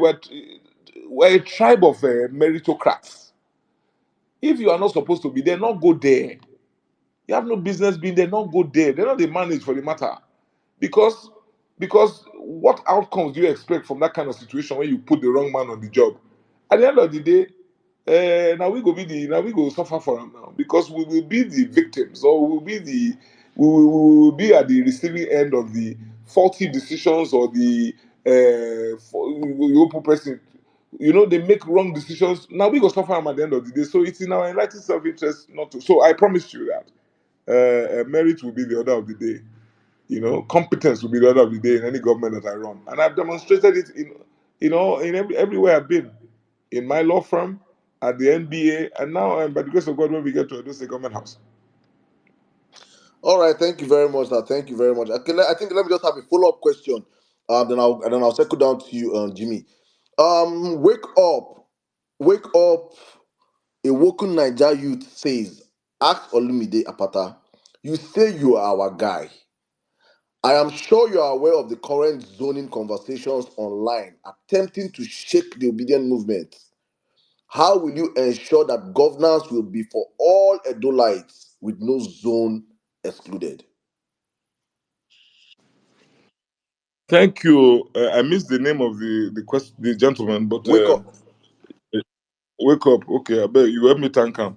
Thank you for the question. Yes, it's the big elephant in the room. I will be playing the ostrich if I say I don't know about the conversation concerning zoning. So, uh, I will run an inclusive government if I emerge as governor of Edo State. That's the first thing. Inclusive government. I don't know tribe. I don't know tribe, and again, I belong to that generation that I don't know tribe. Edo is one, Nigeria is one. I don't know tribe, so you can be sure that I will run an all-inclusive government. And even as an aspirant, I've demonstrated. When I told you just now, say I buy motor for Labour Party secretariats, and all say, okay, buy for only Edo South because now there my people there. I across board, anything I do is across board. Whatever resources we have will be distributed evenly across board, and whatever positions there are in of offices and positions and all of that. Having said that, I will speak to the issue of zoning, and because I followed the conversation online and all of that conversations online, and I know that many are not quite happy about the outcomes in the Edo State, particularly Labour Party. However, I just say that the party decided to throw open the issue of who will be its candidate, to throw it open to all parts of the state, because this is our first real outing with regard to governorship of Edo State. And the decision was taken that we will not circumscribe ourselves to any particular zone. And so it was thrown open, let the best man win. Because we just they come, as Yoruba say, they will just show. And if we now decide, say, okay, we will zone the thing to one side only, we may lose out. We may deprive ourselves of the opportunity of bringing a star performer. You know what I mean? And at the end of the day, we might win the battle, but lose the war, as it were. So I understand the decision of the party. So at the end of the day, many of us ran. Edo Central ran, Edo North, and Edo South. And the people decided, the members of the party decided that I was the best candidate for this particular election. So, that haven't happened. We are now at the stage where we will go for the elections, and then when we go for the elections, Labour Party will now come out with its own pronouncements regarding zoning going forward, because you cannot be on the outside to talk zoning when you never enter. So that was the thinking of the party, and I don't quarrel with it. I see merit in that argument. Having said that, oh, I recognize that there are certain imbalances in Edo State that must be addressed, and I assure you that Labour Party will address the imbalances. Unlike the other parties who pay lip service to the issue of zoning, and make it a convenient conversation only when elections are around the corner. As the election finish now, Saddam, come Edo, you go see everybody not go talk zoning again. And indeed, has there ever really been zoning in all of these parties? Because really, really, you know what I mean? They pay lip service to the issue.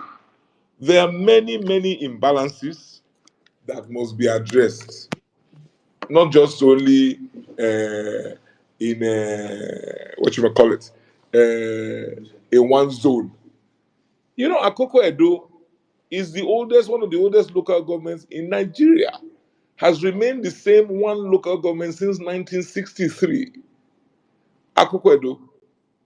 The Onwa people have complained also of marginalization. Edo Central have also complained. The Asian people, the Asian people. So Labour Party intends to come and address all of these issues when we are in government. We cannot do anything about it from the outside. So, which is why I can assure you that a Labour Party government will be inclusive, will be accommodating, will take into consideration the yearnings and aspirations of all parts of the state.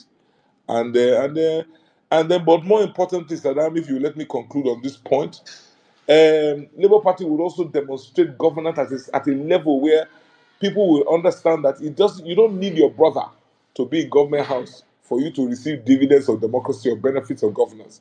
What we have is that because of the way some of our devious politicians, not all of them, have the way they perform, they now make the people yearn for their own person to be in government so that it will be our turn, our turn. However, Labour Party is not going to run government like that. Whatever is available will be spread evenly. Each man not go fit say okay because he not get him picking in person for government house. He not see they not do road for inside. We go do road. Speaking of road, have you been to Edo Central recently to look with the kind of road when they there? Meanwhile, this Edo Central has had two ministers of works, two, I mean three self. They have had all sorts of high government officials. So it's not really about who they there. It's about that person's attitude to service delivery. So I commit so that my point is not missed in all of my rambling, and I ask you to forgive me. I commit to ensuring inclusive government and to dealing with any perceived imbalances. Thank you. Thank you very much. I think that's very, very clear. Right now, in Abia State, I don't know if they haven't seen which zone Alex Oti is from. All they see is good governance. And I honestly, for myself, I say all the time, I always say that competence will always trump zoning. That is my 2 cents, just to add to that. All right, let me bring in my friend and my brother. Tomorrow is his birthday. So I just want to do pre-birthday. You have to do him pre-birthday, happy birthday first. And my paddy, I call him the punisher of the children of the roasted corn. He's here with us. Jimmy, let me bring you into the conversation now. Happy birthday, my brother, in advance. Please, you have the space to ask a question. Welcome. Thank you so much, Saddam. Thank you. Ah, Your Excellency, because you're already our governor. I'm a Yoruba boy. I'm not from Edo State, but into Baimoti Bauju. So Edo State is part of Nigeria. We need to take it the way it is. The last question was actually taken from the actual question I wanted to ask you. All protocols duly observed, everybody. I can see all the regulars here. So I was going to ask of your insight, because I've been asking this question and I've not actually gotten any specific answer. I was going to ask was, what is the genesis of this zoning? What is the importance of this zoning? Because you see, this whole zoning thing, it's a jinx that needs to be broken this 2024. We need to let people understand that it's not about where you come from, because it has not benefited anyone since they've been doing that. So if you can a little bit educate us on the genesis or the beginning of the reason why that zoning thing started, if you have any idea of that. And lastly, what it is that you possess that all the remaining candidates don't. Sell yourself to us. Let us know how outstanding you are, and that will be what we will be capitalizing on. That will be the basis at which we will be promoting you everywhere we go henceforth. Thank you. Thank you very much, Iyomi Eshegun, and happy birthday in advance. I wish you all the best, and I pray for long life and prosperity for you, and in good health, of soundness of mind and body. Um, I think I alluded to this. Your first question, I think I gave some background. This zoning business. Well, I don't. I will not say I don't subscribe to affirmative action. Is the affirmative action, which zoning is an is a Zoning is an expression of affirmative action. I think it starts from when there's perceived imbalance or there is so take the black empowerment program in South Africa. So after apartheid, it was recognized that the black South Africans has been definitely disadvantaged, and so measures were taken to try and fast track their growth and development in business and in the economy. That's what brought that about. In Australia, the Aborigines have also had their own leapfrogging because of the disadvantages they suffered. American Indians, same thing. So that is where zoning comes from, or affirmative action comes from, when there's a perceived imbalance. I belong to a generation who went to federal secondary federal school in Nigeria, and we used to have. I went to King's College, but we had what they call quota system. That one too is some form of affirmative action, where you give some session to all equals, because you feel that one did not have quite a fair deal at some point. If you remember, our brothers and sisters from the north, in some states were considered to be educationally disadvantaged, so therefore they got a lift. So bring us to states. You say zoning, because democracy is all about numbers. You find out that there's a possibility that you could find only one group running a state or a nation if some kind of steps are not taken to create balance and create and to provide to make for equity. So that is how zoning showed up in our political lexicon, and of course, it has been abused by our politicians. Um, they underperform and then take cover under zoning. They are not competent, but they take cover under zoning.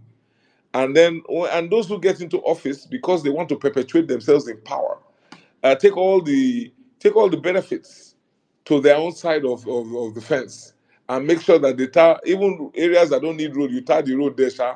Anything that you just do it, sha, so that next time when you call your people, they'll say, ah, this is our champion.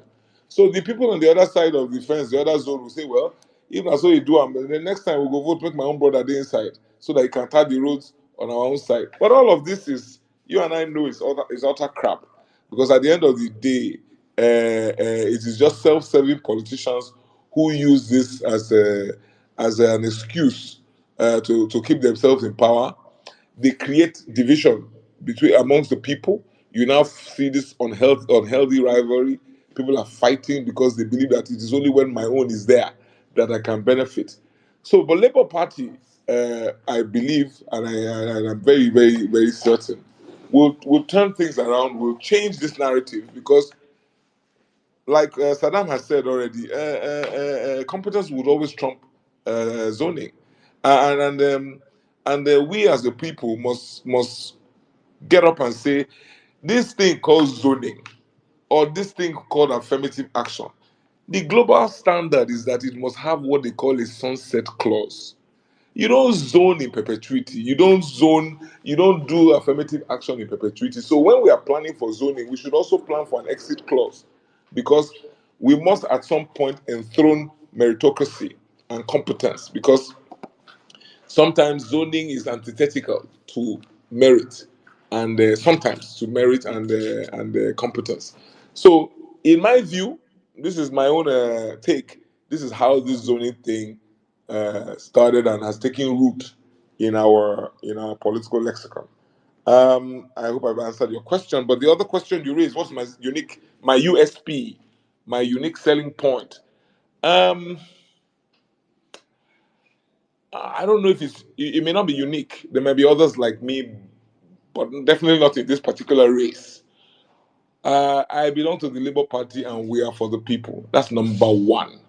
The people must be returned to the center of politics and governance in Nigeria. That is what I stand for. Uh, I also stand for prudence in government.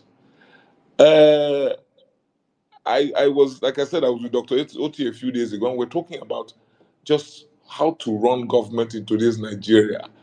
Uh, First and foremost, you must understand that most of our problems arise from over bloated governments. Our problems rise from the cost of governance in Nigeria. That's where Dr. Oti is different. He runs a lean government, and that's what I'm proposing. Run a lean government, and make sure that you get priorities right. I will be prudent, firstly, and I will prioritize properly. The people will be at the top of my priority. So projects, policies will be people centric, people focused. So if you decide to take a private as governor, you use private jets every month, and you go to Abuja 10 times a month. It's $13,000 today to use a private jet to Abuja from Benin. If you use that one, go come, not be 26,000. But I gotta do the math. Something will give. Something has to give. If you use $26,000 to fly for one, waiting Green Africa, if you carry you go come just now, you use $26,000 to go and do that. That's what, probably a couple of primary schools that will just go, will just not happen. A couple of primary healthcare centers that will not happen because something will have to give. So I am for prudence in government. I am for lean government. I am for prioritizing the people. When I was president of the Nigerian Bar Association, I mean, it's a relatively small organization, but the principles are the same. I got there and found, everybody's MBA, Nigerian Bar Association is broke. Oh, they are going to look for money from governments when MBA ordinarily should have no business going to ask any government for money. By the time I left there, I left 1.5 billion naira in the bank for the MBA because we could afford it. We ran all our programs, We did not beg anybody. We did not stop donations. If you want to donate to us, donate to the association, but with no strings attached. We were able to run our programs, save money, and to the satisfaction of our members. It is the same principles. So what makes me different is that I am not going in there to just write on my CV that I was governor. I am going in there to make a difference, to change the narrative, and we will apply best practice, global best practice in the running of the state. So, my dear brother, birthday boy, I hope I've been able to answer your two You did questions. perfectly. Thank you so much, sir. God bless you. So you made an allegation on this platform, and on this platform it is called the Violence Space, the home of facts and figures. Whatever you say on this platform, we checkmate you, we fact check you at the spot. You made an allegation on this platform. You said that there are signposts in Edo State where where you see it, this is a federal road. Please bear with the Edo State government. And I want to tell you authoritatively that you have been fact checked and you have been found to be saying the truth. Oh my goodness. I am seeing signposts, big signposts. What? In 2024? Ah, no, PDP, no wonder they're doing, no wonder that they have reverted to tribalism and bigotry. No wonder. This is real. I'm seeing it here. This is a federal road. Please bear with the government, the Edo State government. Ah, Saddam, you don't know, say my governor, they use helicopter for Edo State when you want travel from Benin to Auchi. I heard they call him the helicopter governor. Now me call am, not be them. Oh, I not na me call am. Now me call am helicopter governor now. oh my goodness. Oh my goodness. All right, let's go. Start rolling. It's insane. It's insane what's happening in governance in that state. A great state. Let's ask more questions, please. All right, let me open up the space right now. Let me bring in Dr. Ohekena.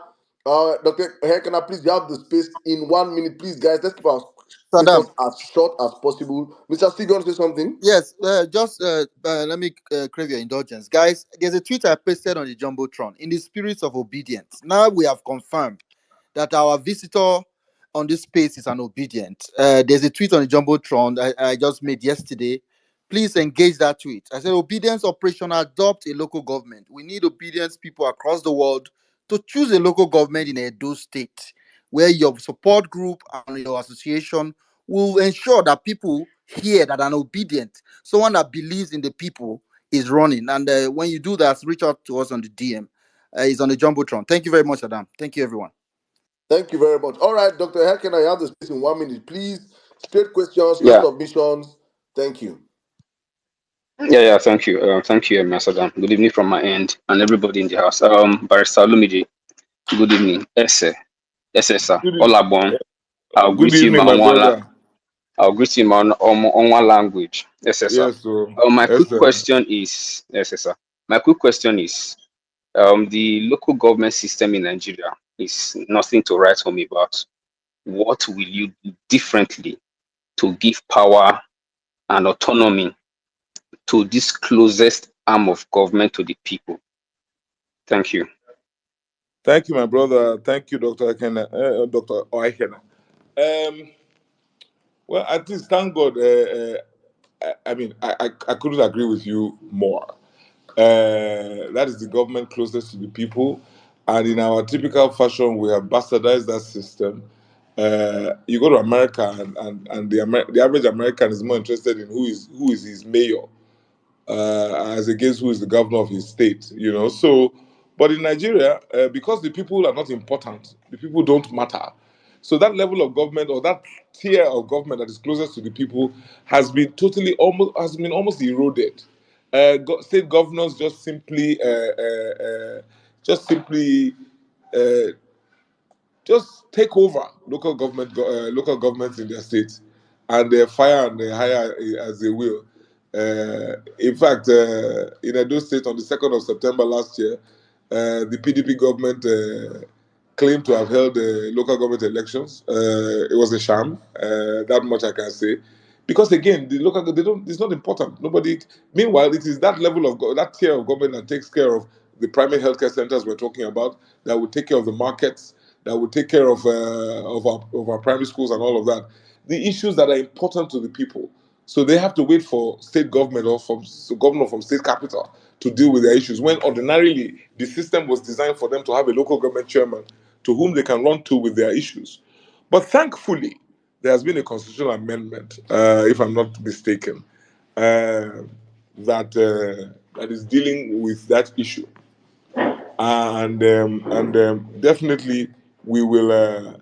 I think we'll see things will change in Nigeria by that singular occurrence. But having said that, even if there was no such change in our laws, as governor, it will be in my own interest to enable local governments.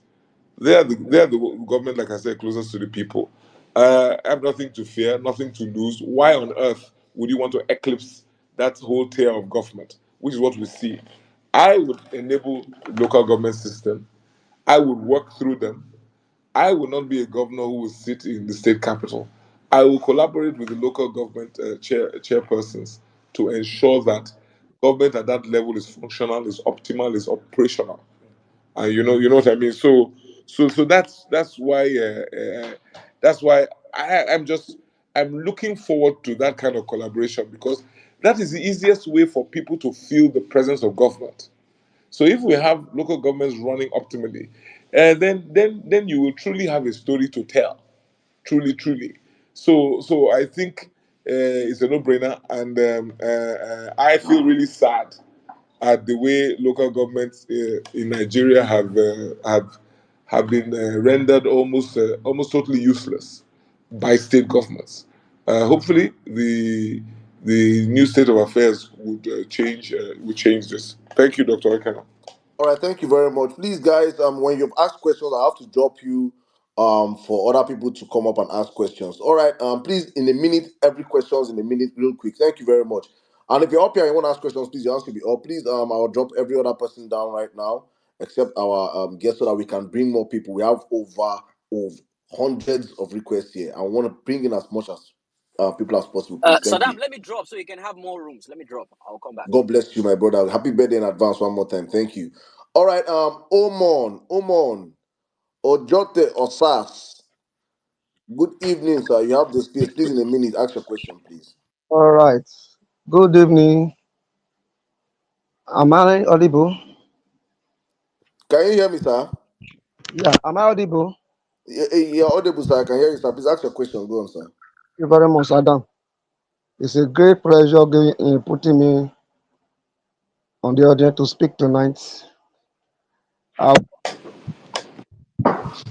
it's 2022. I'll be an ardent listener of the violence space. I never requested for mic. I usually follow in the day, in the night, Tuesday, Thursday, when Saturday was he on. So concerning this subject, Olumide Akpata in the house, it's a pleasure speaking directly to him. I'm from the East and Southeast, Ewohimi, which is the hometown of Aswe Odal. I want to say is this: as a faithful and loyal obedient, some of us we are tribal blind for quality. We are looking for capacity. We are looking for competence. Sentiments are all over. But there's one thing I want to draw the attention of Olumide and the several people that are listening here. Some of us in this obedience, we are Please don't draw our attention. Please ask question, please. I want you to ask question, please, so we can have other people ask questions. Thank you, bro. some of us here, we are not helping the cause of Olumide. The reason being that some statement we are making online here is even provoking some of the supporters, including me. On Tuesday, I was on this place. And one Dr. Barry made a statement that, Sorry, Omo. yeah, Don't worry, we'll trash all this outside this space. Just ask Olumide the question. okay, barrister, I want to ask you, because we know the game of Nigeria politics, tribal sentiment, religious sentiment, and all that. And it was made by one Dr. Barry that they will use the numbers. They have the number, they have this. So if you are elected as governor, as people like that are around you, what is the hope of those minorities in Edo State? Thank you. Thank you, my I will be Dr. Barry. I don't know. The violence we know him. Okay. So I don't think you'll be around me. That's not why they say I don't know. So Sir, no verse. Please, uh, the honorable, please, no verse, please. Yeah. Let me just answer on your behalf before you answer for you, please, because we are on the spot. We are on the spot. Come on, my brother. It's good to have you here. It's good to know that you've been with us for over 2 years now on this platform. So your family, right? So it's not as if saying you say the violence place they know. It's supposed to say we know him. We are together. Abi, Omon, are we not together again? Please answer me, Omon, please. Are we not together anymore? Omo, your mic is mute. Omon. I'm right here, full chest with you. So now we get violence place now, Abi. Yes. Now, so if you say Dr. Barry, now we. That one now we discussion, eh? We will discuss am in okay, house. so that one We not our so that one our not really concern views me, eh? our views has nothing to do with Olumide. Falsehood. What I'm saying here is not falsehood. No, please just don't take any views you hear on the violence place has nothing to do with the man. The man just came here to have a conversation with me and you. Our views are not his views. Our views are not represent his campaign. It is important to understand this, my brother. Eh? Yeah, We will and discuss Sadam, our matter next week. to be very clear, when Dr. Barry said that day, we But agreed to it. Saddam, just to let Omon know that as I just saying don't listen when we dey talk since, and I've said that we will run an all-inclusive government, and we're not here to outnumber anybody or to make anybody feel they are not part of Edo State. Not possible. Edo na one. Edo na one. I'm a totally detribalized Nigerian, a totally detribalized Edolite. Edo na one. Edo Central will feature prominently in any Labour government that I will be running. So you leave that side. No, let's not believe all those. When people they try hit up the policy, just pour water on top of the matter, and make it come down. Go. I don't. I'm not an ethnic bigot, so I know they do all those kind of things. Omar, are you okay? Now are you satisfied? I'm okay. Thank you. God bless all of you. Thank you very much, my brother. Thank you. God bless you. We'll be back on Tuesday. Eh? Thank you. All right, let's move on real quick. Let me bring in a lady right now, Valerie. Then I'll come to Harry. Harry, yeah. Wahala, don't come space. All right, let's go. Valerie, you have the space in 1 minute, please. Can you ask your questions to Mr. Olumide? Thank you. Thank you, Emia. Greet the house. Thank you, Olumide, for hosting us. So I hope nobody has asked these questions. I'll just keep it brief because I actually had network issues. So my number one question is, what do you think about people attacking obedience or people attacking people that want to vote for Labour Party candidates? And number two, and what can you do to advise us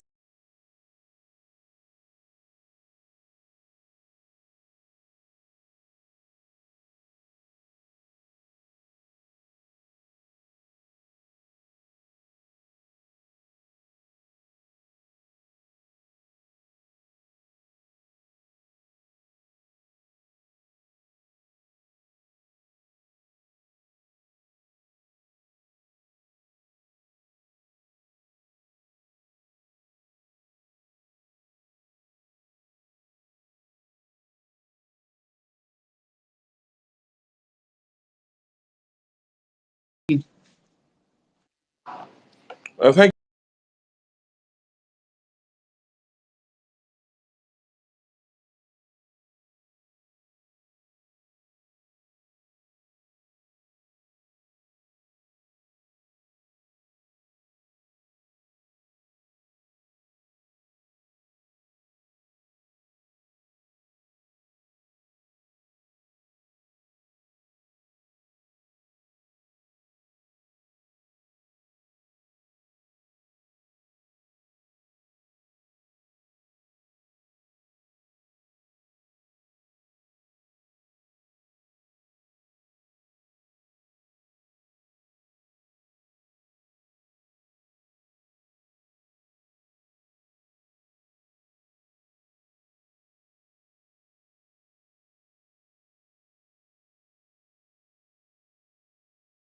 you, Valerie. I think, like you said, we can't give up. We must continue to stand firm, and you can be sure on my part as a candidate, I will play my part effectively. There are stakeholders that we have to engage to ensure that the will of the people prevails. So, no dulling on my part, no dulling on my part at all. I will do all I can and need to do at my own end, but I will need you, Valerie, and the others who are voters in Edo State to ensure that we protect the votes and that the will of the people will prevail. And this is not just empty talk, but of course, we're not going to reveal all our strategies, but have it in mind. Know this and know peace that we will protect the vote of the people. The people's will be allowed to prevail.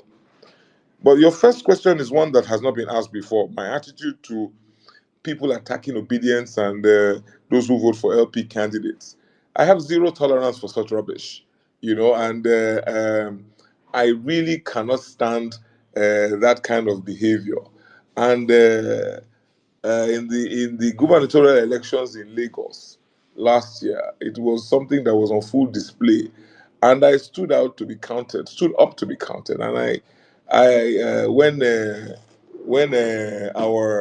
when our brothers and sisters from the eastern part of Nigeria were harassed, were intimidated, were in fact were humiliated by their neighbors in Lagos because of the fact that they wanted to vote for a Labour Party government in Lagos State. I stood up to. I wrote an article that I published where it was titled "We Are All Igbo," because for me I saw the danger in that kind of behavior. Because uh, I could have easily said no, I wasn't the one who was. I wasn't the butt of, or I wasn't the victim at that point in time, so there was no need to complain. But I'm sure you're aware of that saying that if even if it may not be you today, but tomorrow it may be you. So I stood up to be counted because I have zero tolerance for that kind of behavior, and I stood with my Igbo brothers and sisters on that occasion, and I deprecated that kind of behavior. I called the people out. I called my friends, my friends who said nothing, who did not speak up. I call them out because if we allow that kind of intimidation, that kind of molestation of Yashukudi, and then so Yashukudi is not allowed to come out to vote because if she's not voting for a particular party, how? That is totally unacceptable. It will happen in Lagos. It might happen tomorrow in another part of the country if we don't stop that kind of behavior. I've traveled around the world. I have seen what that kind of ethnic profiling, what it can do to a country, what it can do to a city. If you've been to Ireland, if you've been to Northern Ireland, you will see that this is dangerous behavior that cannot be allowed to happen.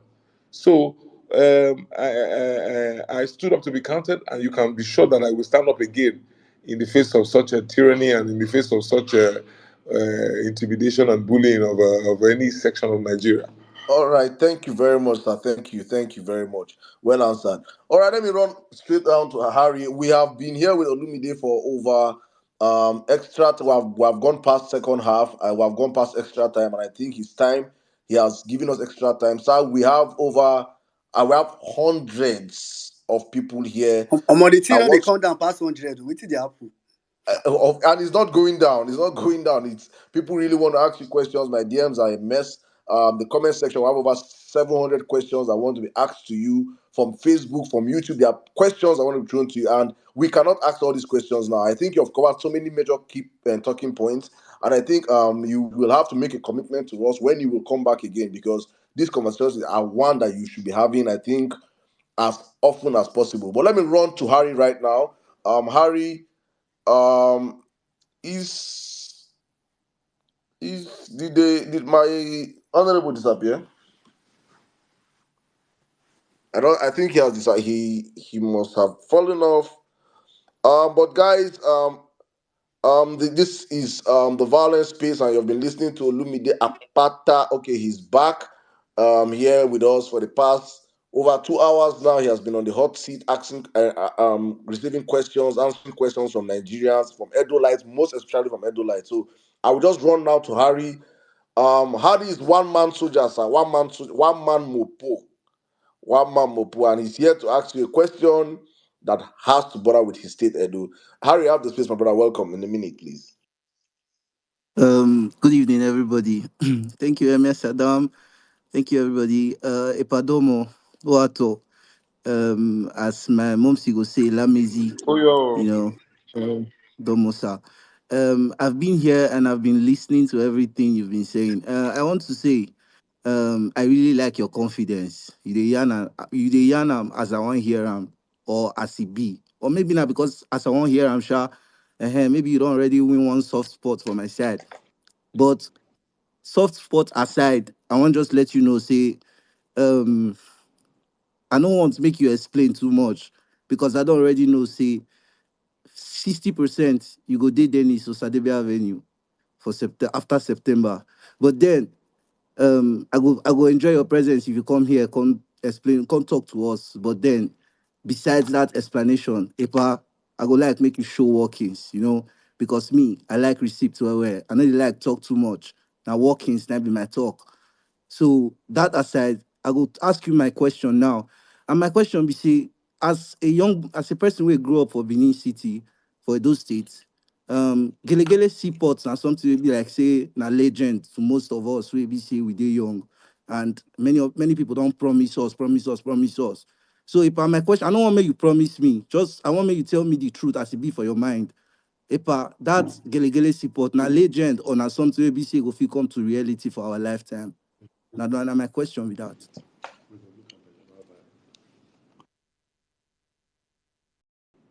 Hello, Harry.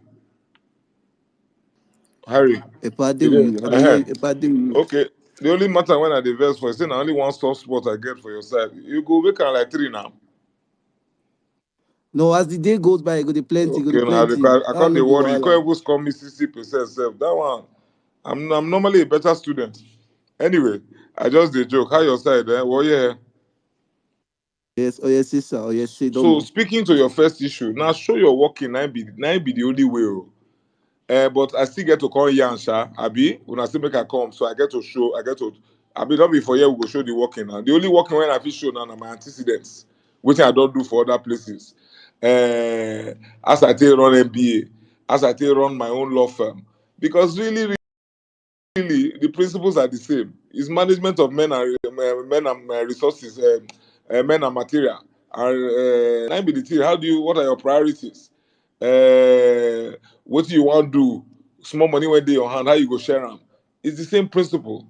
And I don't. At least that are the working when I don't show. But hey, once you vote for me and put me inside the Saturday Avenue, I go show you my working now. I'm not sent. Harry, I'm not sent. I'm not here for self. I'm here. Now legacy with the look. Now future of our country with the look. There are still some of us when Sabi walk. Now the country never spoil reach where we not go see good people again. Some of us still there, and I'm sure you are one of them. Gele Gele Seaport. Say this dark matter. Just like you now, we don't hear. Did you want on to story. So, but I'm very attracted to the idea of the seaport, and now something when I would like to study closely because that kind of thing ordinarily is supposed to open up our space, our economy. But I'm not going to tell you say I can give you all the data right now or all the specifics, but now something when I go look closely because I know the multiplier effect of a seaport of that nature. I have people when I respect when they serve on the committee and they anytime I ask the guy, they call them and they phone them, say this is go work, and they seem to reassure me say the plan is a good plan. So I'm not gonna talk say because I dey compete against the government in power, I go just come say na nonsense. No, but I really have to do my studying and do my due diligence. Like I said, I get people when they the committee and I they ask them, they put them under pressure because the matter don't want come to take,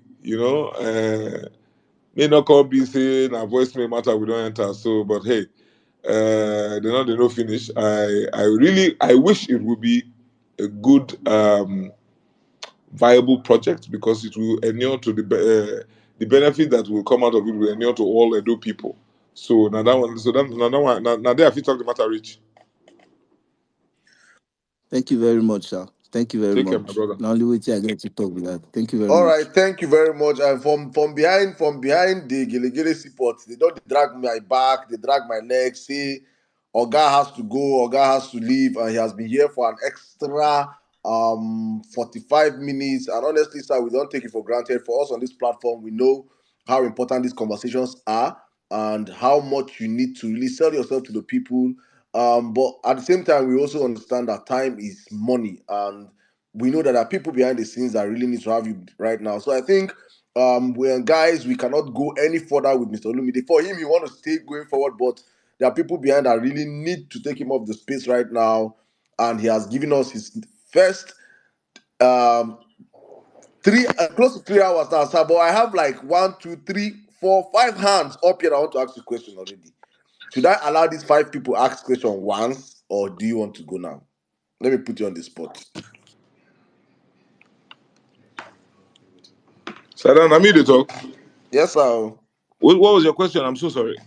I said you are. I'm about to exit you from the space, but I have like one, two, three, You want four, drive me? five. No, people where they from back, they say they want drag, they drag me as you want do, but then they say you have to leave, you have to leave. So you know as all these things they be. Make tomorrow when I say, oh yeah, guy, they come again, they talk say that one will give you how many hours. You can't do over Sabi. You know, will come. You know, so I'm trying to respect the fact that we have a time frame with you on this platform, and we have gone like an hour above what we planned with you. Can you just give us the honors of answering all the people that are up here with you, or you can say exit. If you say an exit, we all accept the fact that you have done exceedingly well today. But if you can say, okay, let me just answer all these people up here, you don't do extra. That's now this 500 with the system, Nabi. Also with the open, with the hands up here like this. Mo take them, I beg now. You know, we're good now. Before hands start to Okay. depend them. Okay. Thank you very much, sir. Thank you. I hope your people, please, and the team behind the scene, Gele team, stop sending me message. It is not my. I say I want to pursue him. He say he want to stay. Please stop messaging me. Thank you. Let me start with my amiable, and I'll end my amiable co-host. Let me start with Mr. Saddam, Alfred. I want to hear NC's question. Oh, NC's, I beg, give us No, question now. S is not gonna answer question today. And next time, S is not gonna answer question. You want make S? You know S is question. You know say where they come from. Facts and figures. Google.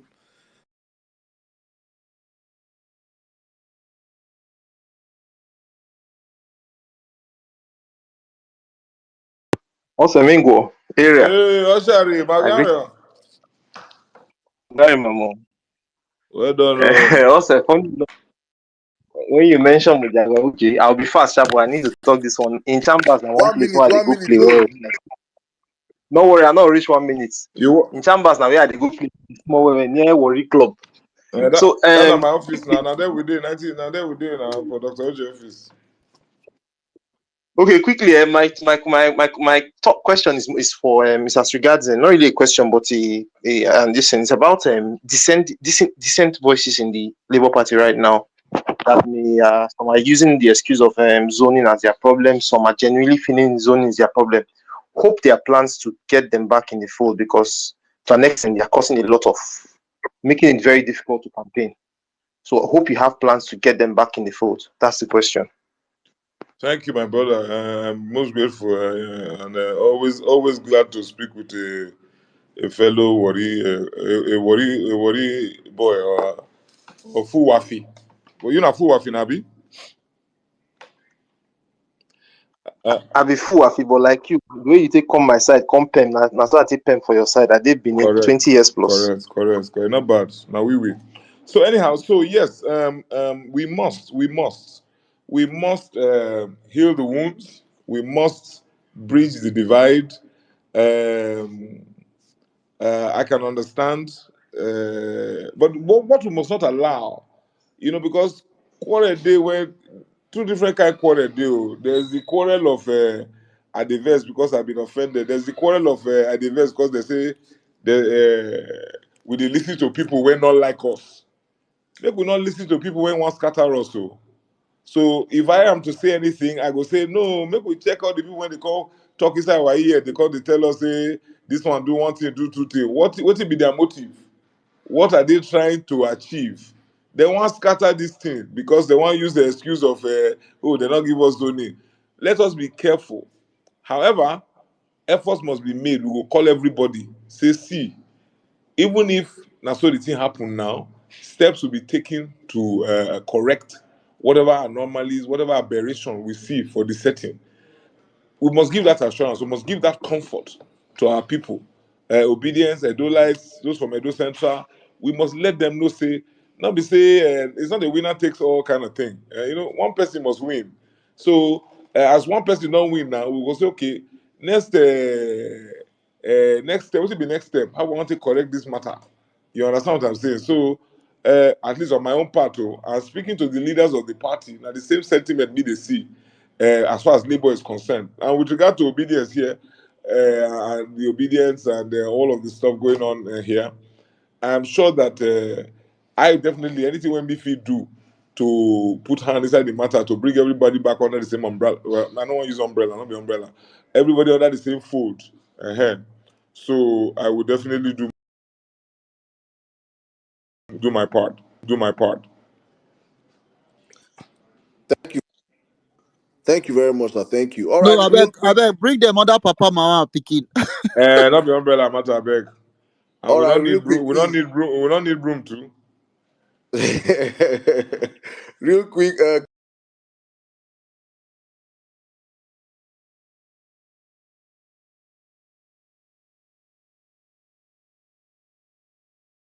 East. Yeah, my question is actually two, but I'm gonna rope them into one, quickly.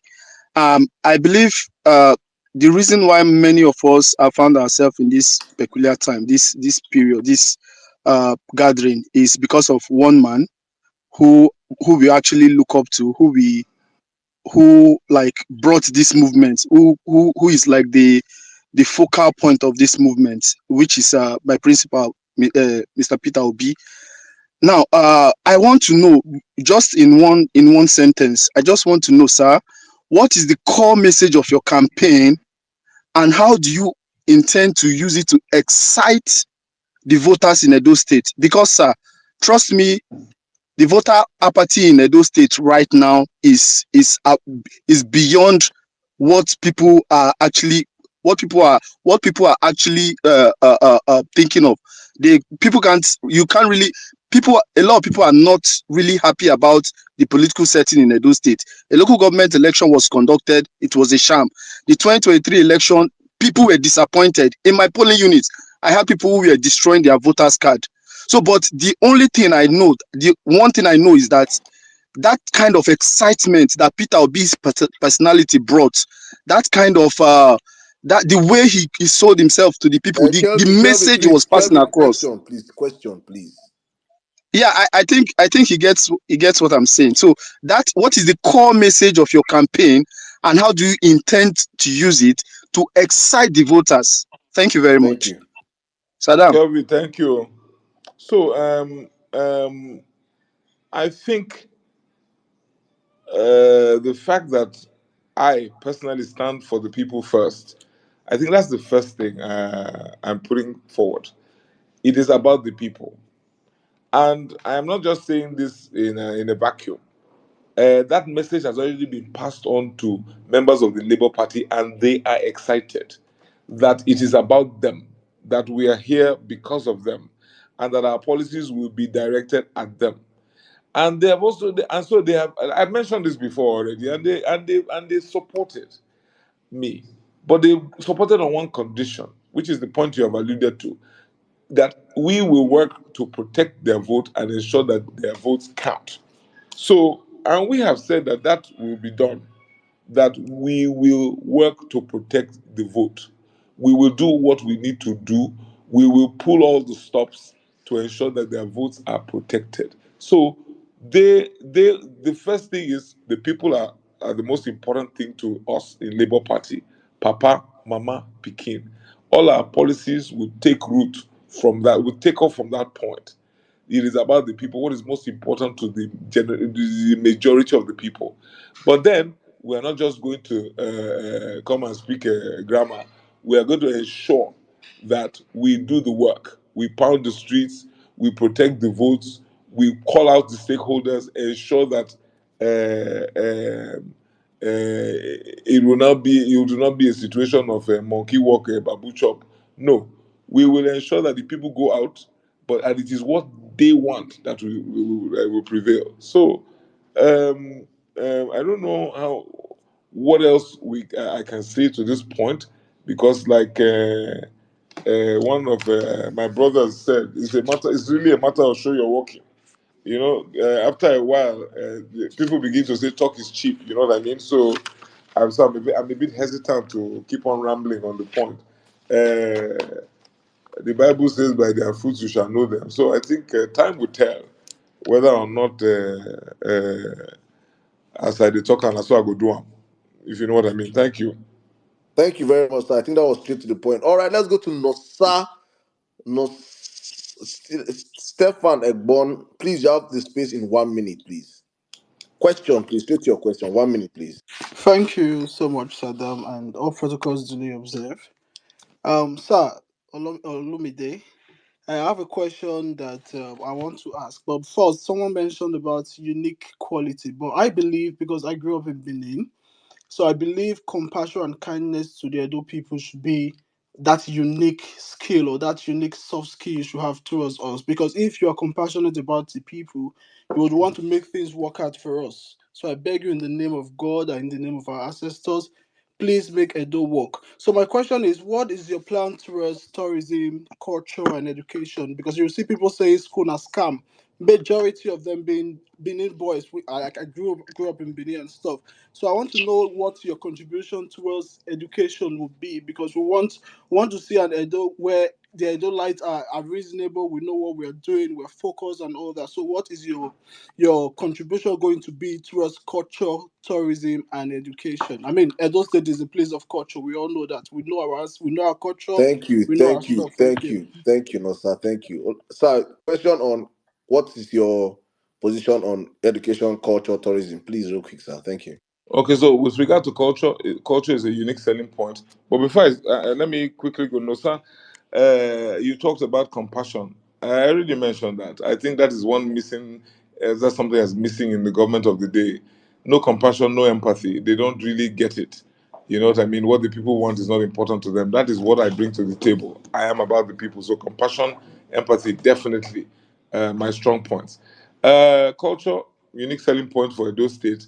So the plan is to build up the sector. Uh, but firstly, security is critical. Uh, Culture and tourism will only thrive in a secure environment. I'm not going to do tourism for where I'm not going to carry to my leg, go do tourism for where they will color me or tanek me for junction. So what I will not do, I will not expect another man to do. So we will have to fix our security architecture first, which I've already spoken to that point before we now start looking at culture and tourism. So the way to go about culture and tourism is to build a value chain. You have to you have to grow the sector. You have to develop those areas of unique comparative advantage that we have in the sector. You have to train people. So because it's a service sector, it's a whole value chain. You have to train people in the skills that are required for that sector, from tour guides, even just tour guides alone. That's an industry by itself. I don't know if you've gone on pilgrimages before. You find out that there's a whole industry, people who are trained to be tour guides to talk about us, to guide the tourists when they come, as the name suggests. Hotels, recreational centers, all of those things. Government would have to be a player in the sector. Government would have to invest in the sector, and they can pull out later. But there's no doubt that the initial outlay would have to be borne by government to a large extent. But like I said, it's a whole value chain, training people, providing opportunities for them to acquire skills in the sector, and then look for those unique selling points around the state. Look at us. I don't know if you've been to Ososo. Of course, you know Igun Street in Benin. Ososo is in Akoko Edo. Is I think is more beautiful than Cape Town. So if we get security right, we can harness all of these resources or all of this potential, and get people come back to visit us again, like used to be the case. Just the whole Bini traditional system. I tell you that the rest of the country is intrigued just by the fact of our royal house that is 1,000 years old. System of primogeniture, father to son, unbroken for what over 600 years, and the fact that we have maintained our traditional institutions, that by itself is a selling point. It is a crowd puller if we're able to harness all of that. I remain extremely proud to call myself a Benin man and a loyal subject of His Royal Majesty Omonoba Nedo. With regard to education, I mentioned the fact that I rehabilitated, or sorry, I renovated a school in Ewato in Edo State. I did that because it was extremely important for me to demonstrate that top on my priority would be education, priority list. I mean, it is, and anything else would be a distant second. It is so important. Just not just education. We're talking about human capital development. We have to develop our people because it is our people that are our greatest resource. So we have to do a total revamp of our system of education. We have to look into our curricula. What are we teaching our students today? Are they able to compete with their peers in other parts of the world? So for me, education, it goes beyond brick and mortar. So you fix the brick and mortar issues. What about the soft issues? What about teacher training? We have so I mean you can have all the desks you want, but if there are no teachers to teach the students, it's a non-starter. So teacher training is critical. Teacher welfare is critical. Teacher remuneration is critical because they are the ones they are the key. They are the key personnel in this sector, the teachers. So Thank you, for sir. Thank you, sir. Sir, you have done enough justice, please, please. So I will just wrap up this set of speakers, please. Thank you, sir. You have answered that question very well. No, sir, go and start the space afresh. He talked about education before, and please, if you know any question you have answered before, please don't ask that question also, please. So we can wrap up this question and answer right now, please. How about John? You have the space in 1 minute, please. Ask your question straight to the question, please. Thank you. Yeah, thank you for having me up here. Thank you, Emir Saddam. Uh, my name is Albert Johnson, and I'm from Akoko Edo local government. Earlier on, you mentioned about Akoko Edo being one of the oldest local government in Nigeria, and it always seems that we are being abandoned. There's no government presence in Akoko Edo. You also mentioned about Ososo earlier on, and I'm from Somorika, similar to Ososo. There's a lot of potential out there, but so what are your plans for the people of Akoko Edo? Uh, Thank you for this. Thank you for an opportunity to ask this question. Thank you, Albert. I'm really grateful. So as quickly as possible, I hate injustice. I cannot stand when an aberration is allowed to perpetuate itself. There's no doubt that as long as it's within my power and ability, if I am governor, first and foremost, we must create more local governments out of that area. It's just not fair. It's totally unfair, and that much I will champion to the extent that I'm able to influence the process. And then apart from that, yeah, you're right. There's just so much.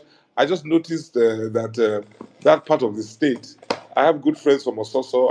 His Royal Majesty is also a good friend of mine, the new king of Ososo, and so I tend to go there now and again, and I notice that there's just something not quite right about the neglect that I seem to notice that I seem to experience there. So you can be sure that Akoko Edo will be on top of my priority list with regard to ensuring that we have equitable distribution of our resources in that direction. I don't know. Maybe somebody can tell me what exactly is the problem. I don't know, but there's something not quite right about the way things are, and you can be sure that we will help to boost the economy of the area. Tourism will flourish in that area. I know that for a fact. I know that we used Samarica, the Samarica hills that you mentioned, Samarica, there used to be a resort, or at least there was some very scenic resort in Ososo many years ago. I don't know if it's still in existence, that would attract tourists easily.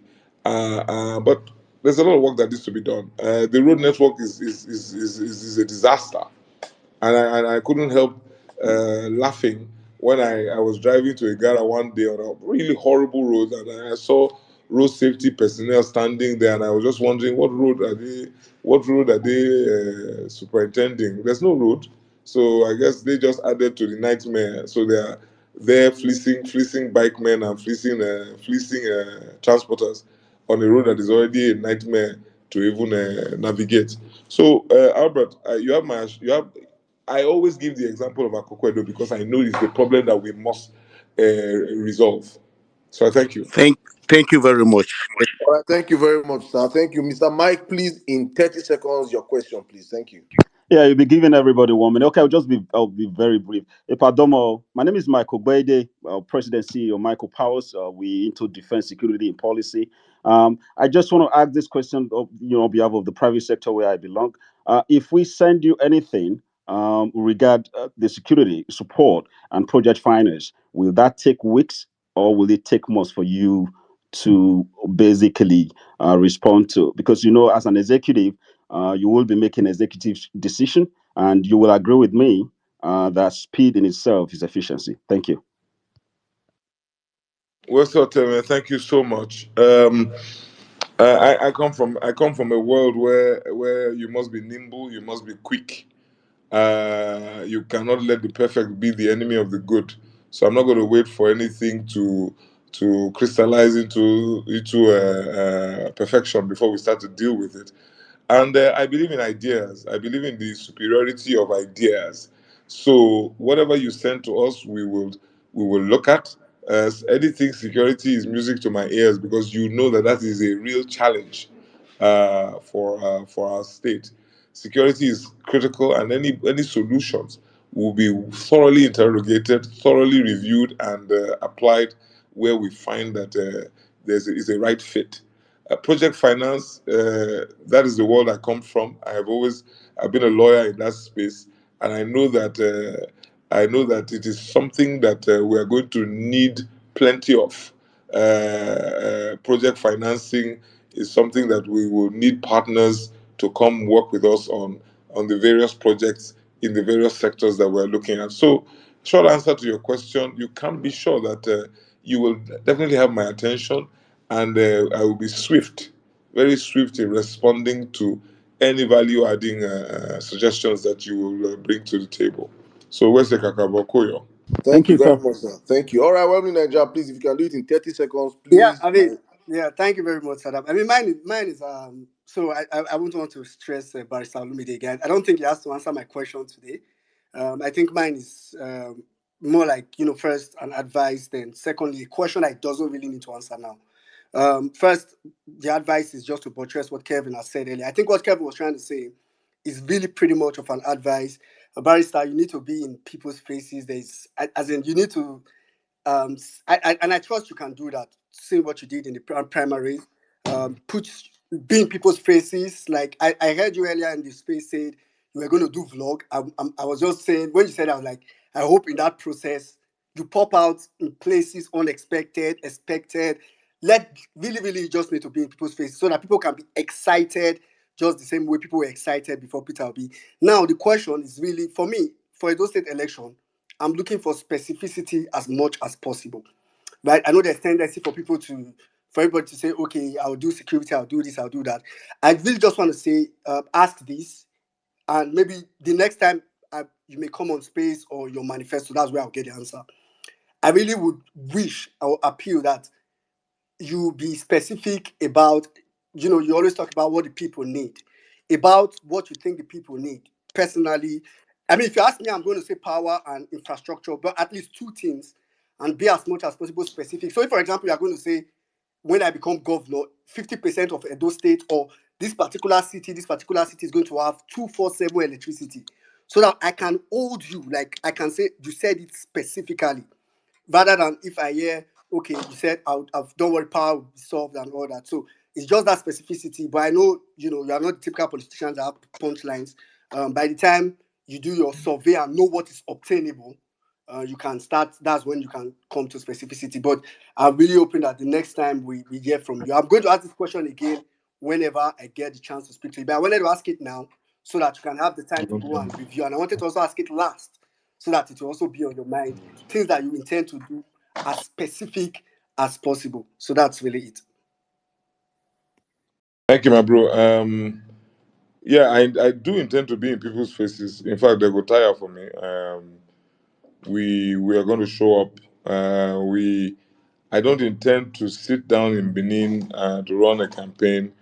The first month, right after, in a couple of weeks, I'm going to start another tour of the state, and I call it a needs assessment tour. I'm just going to find out in greater detail what it is that people are yearning for, because these things are dynamic. Nothing is static.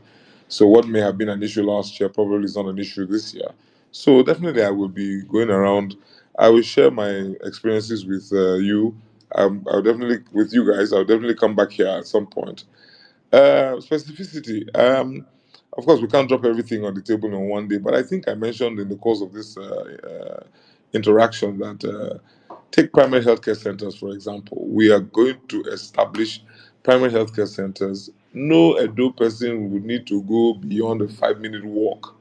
No, well, let me not say a 5 minute drive to get to a primary healthcare center. That for me is my desire.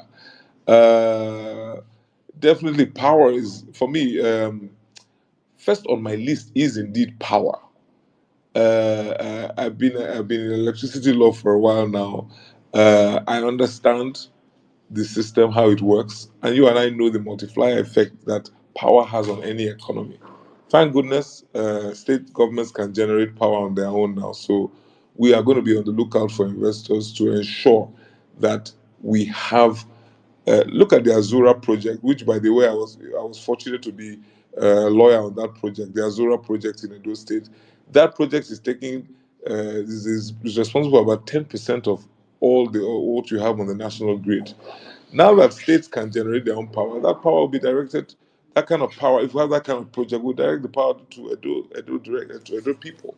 So, yeah, I'm happy you mentioned that some of these issues will show up in our manifesto. I promise you that will definitely be the case, and we will make specific commitment after we have done more of a deep dive, and done extensive needs assessment, so that I can come up with the kind of specificity that you require, so you can hold me to my commitment. So I hope that works. We have a Perfect. deal. I hope. Perfect. All right, thank you very much, Mr. Olumide. Thank you, guys. We have come to the end of today's one-on-one with Olumide Apata. We'll be having a reaction probably for the next few minutes after the space. Thank you so much, Mr. Olumide. Thank you, my fellow co-hosts, my fellow speakers, those that did not get a chance to ask him question today. Definitely, he's going to make a commitment on when he will be back here with us. You will have this time to ask me a question again. He has done for me, he has done exceedingly well, he has gone way above his time, and I know the repercussion will now come on my head. And I know good day when they go they knock me back for back, but I mean they collect them. And I see say my voice don't change, Abi. Now because of what they tell me for back, my voice don't change. But thank you very much, sir. So I will just give you like a minute or two to give us a parting word to the esteemed people that have been here listening to you all for the past couple of hours, please, sir. Thank you. Thank you, Saddam. Thank you for fact checking me. So you see, I'm not a talk lie. So there's now we have established trust. Um, I'm extremely grateful to the violence space, all the participants, for allowing me come in your midst today and to share with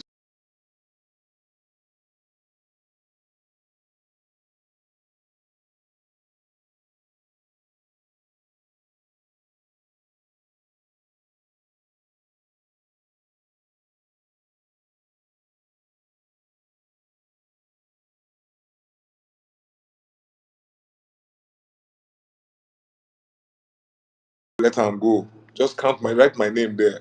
You will see, by the grace of God, when we get to Osadebe Avenue, call me. All this, you were recorded now. You will just do checklists, and I will tick all the boxes by the grace of God. So I thank you for the opportunity. Thank you for the good wishes. May the good Lord bless all of us. May He reward our efforts with phenomenal success. And I hope to see those of you who can vote in Edo to come, please.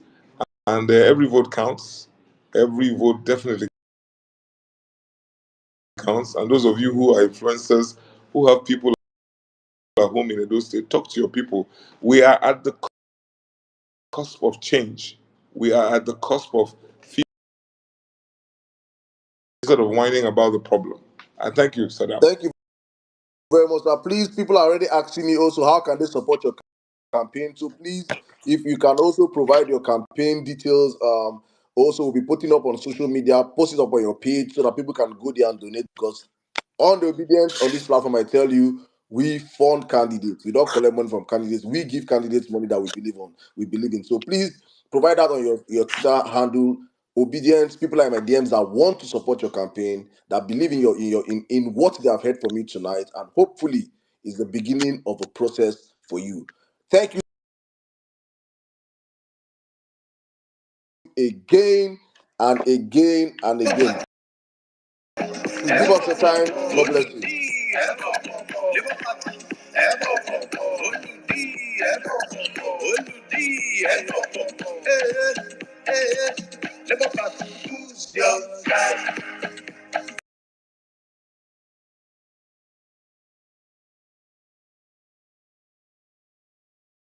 Olumide Akpata. See as we dey like things.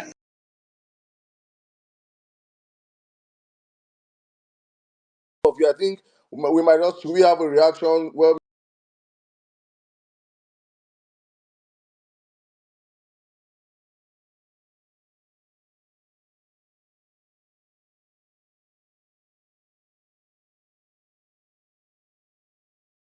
To 12, I think it's fine. Like, all right. Should we just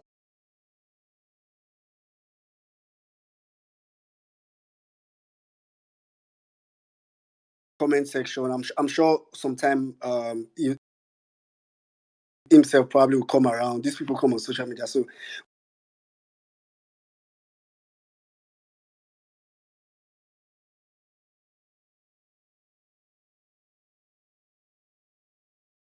just take reaction. 1 minute, just say what you think. It's not a new submission or something. 1 minute. There's everybody that came to my DM. My DM is also a madhouse. Sorry, I can't. I'm not even seeing my DM. So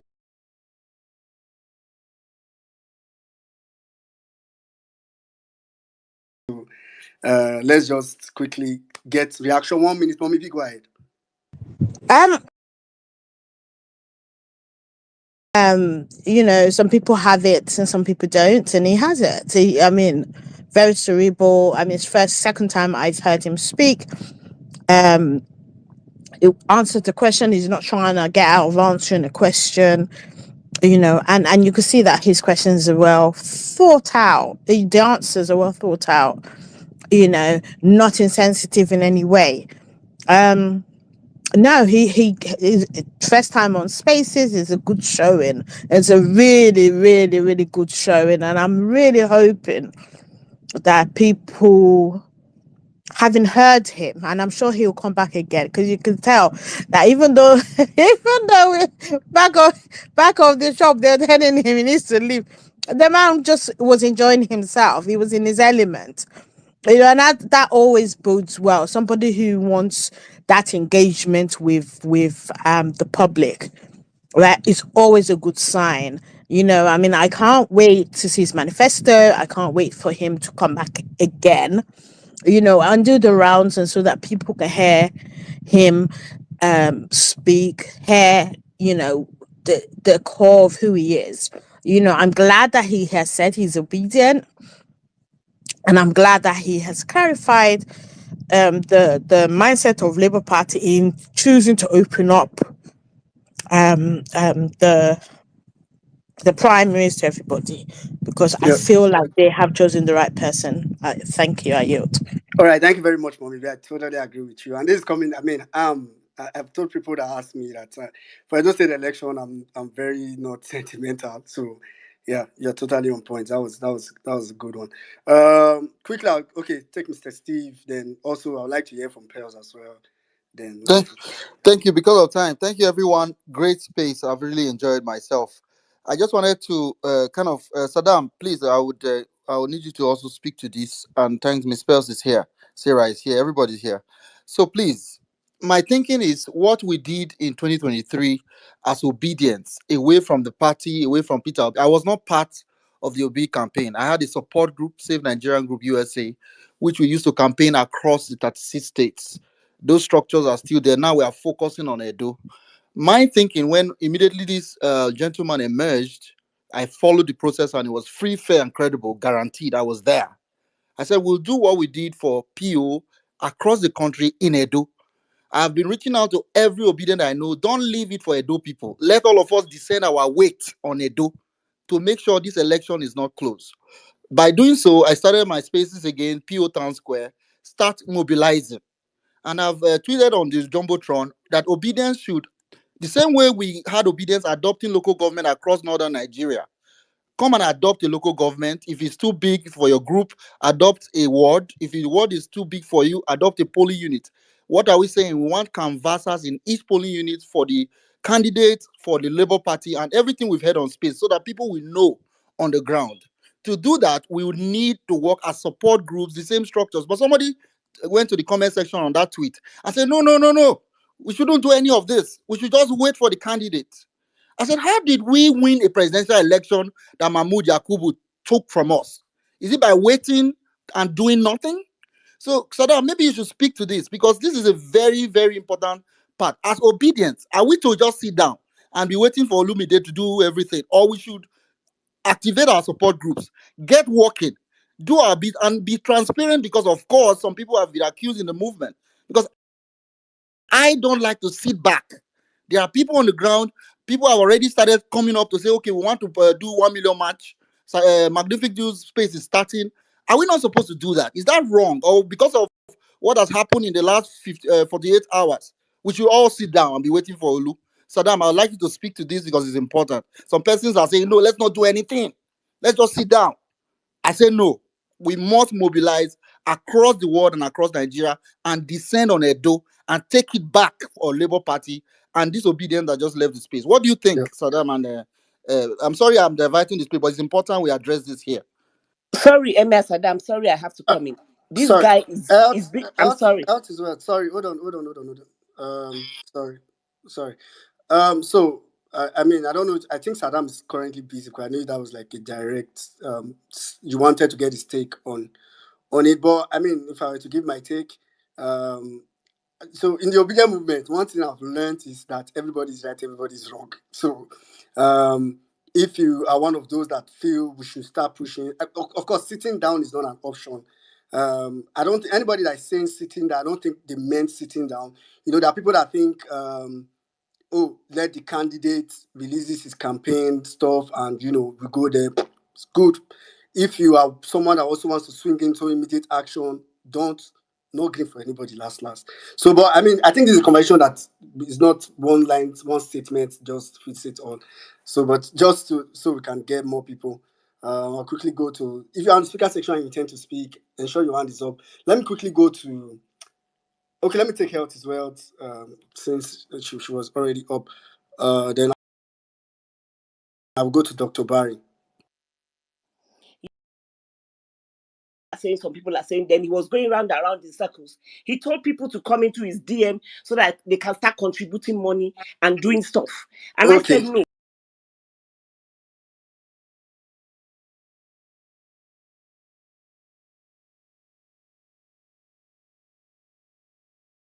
People should Health is not come wealth. into DM. Health is wealth, please.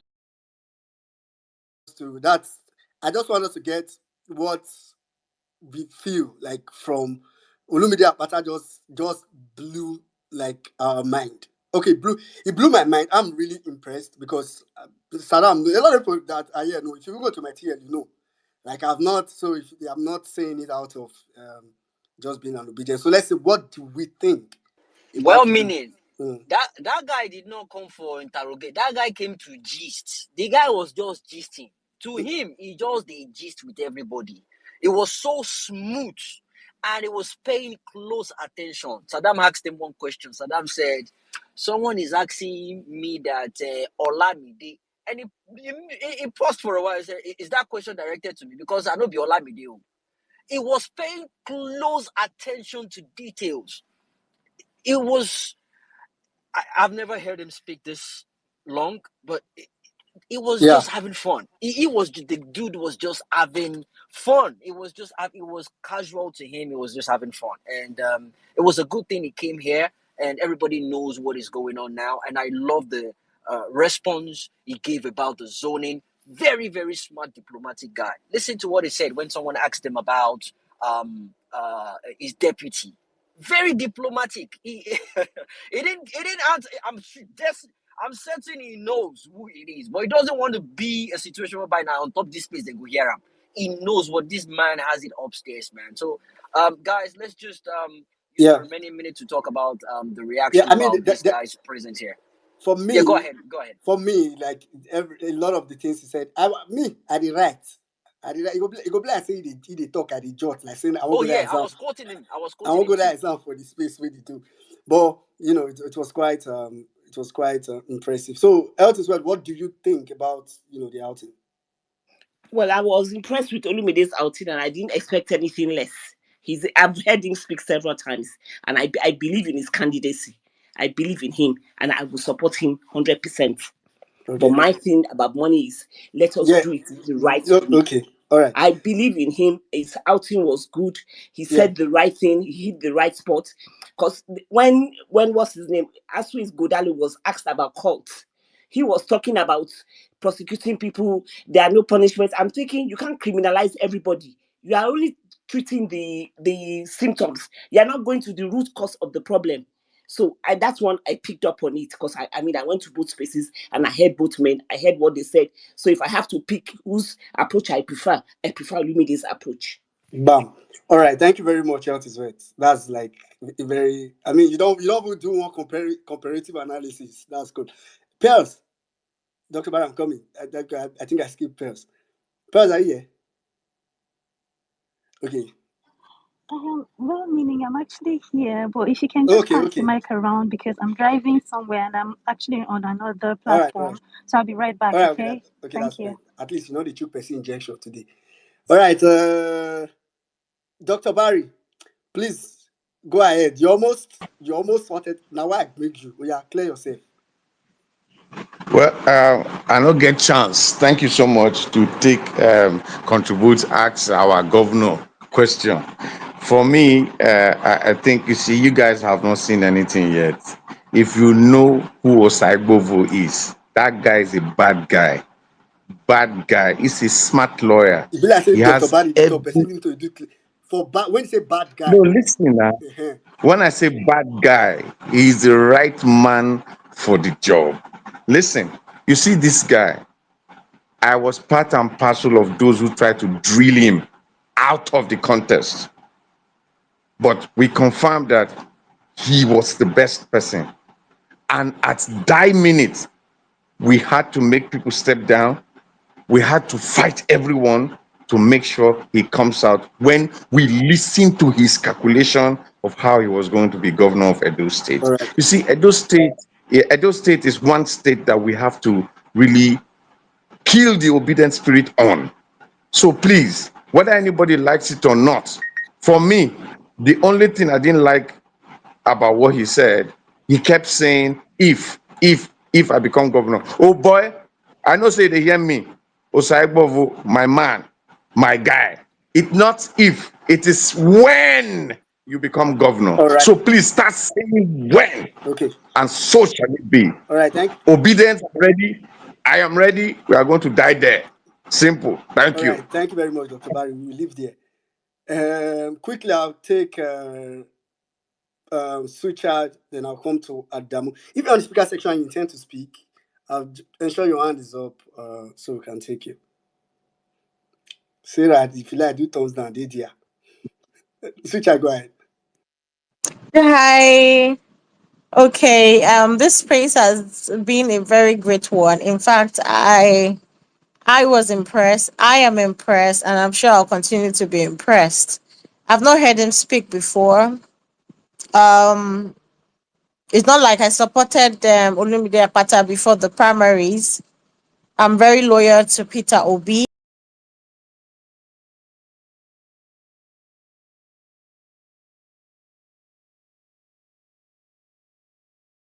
and as I'm loyal to Peter Obi,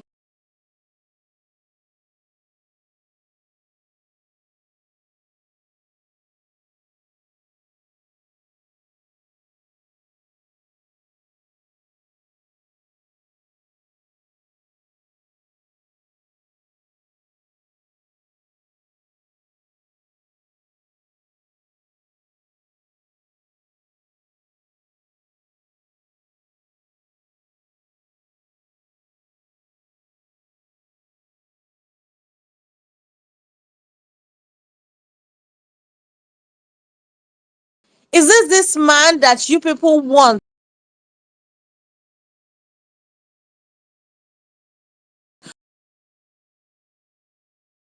Is this man you want us to exchange for how much dollars again? Is it $4,000? We Edo people know what is good for us.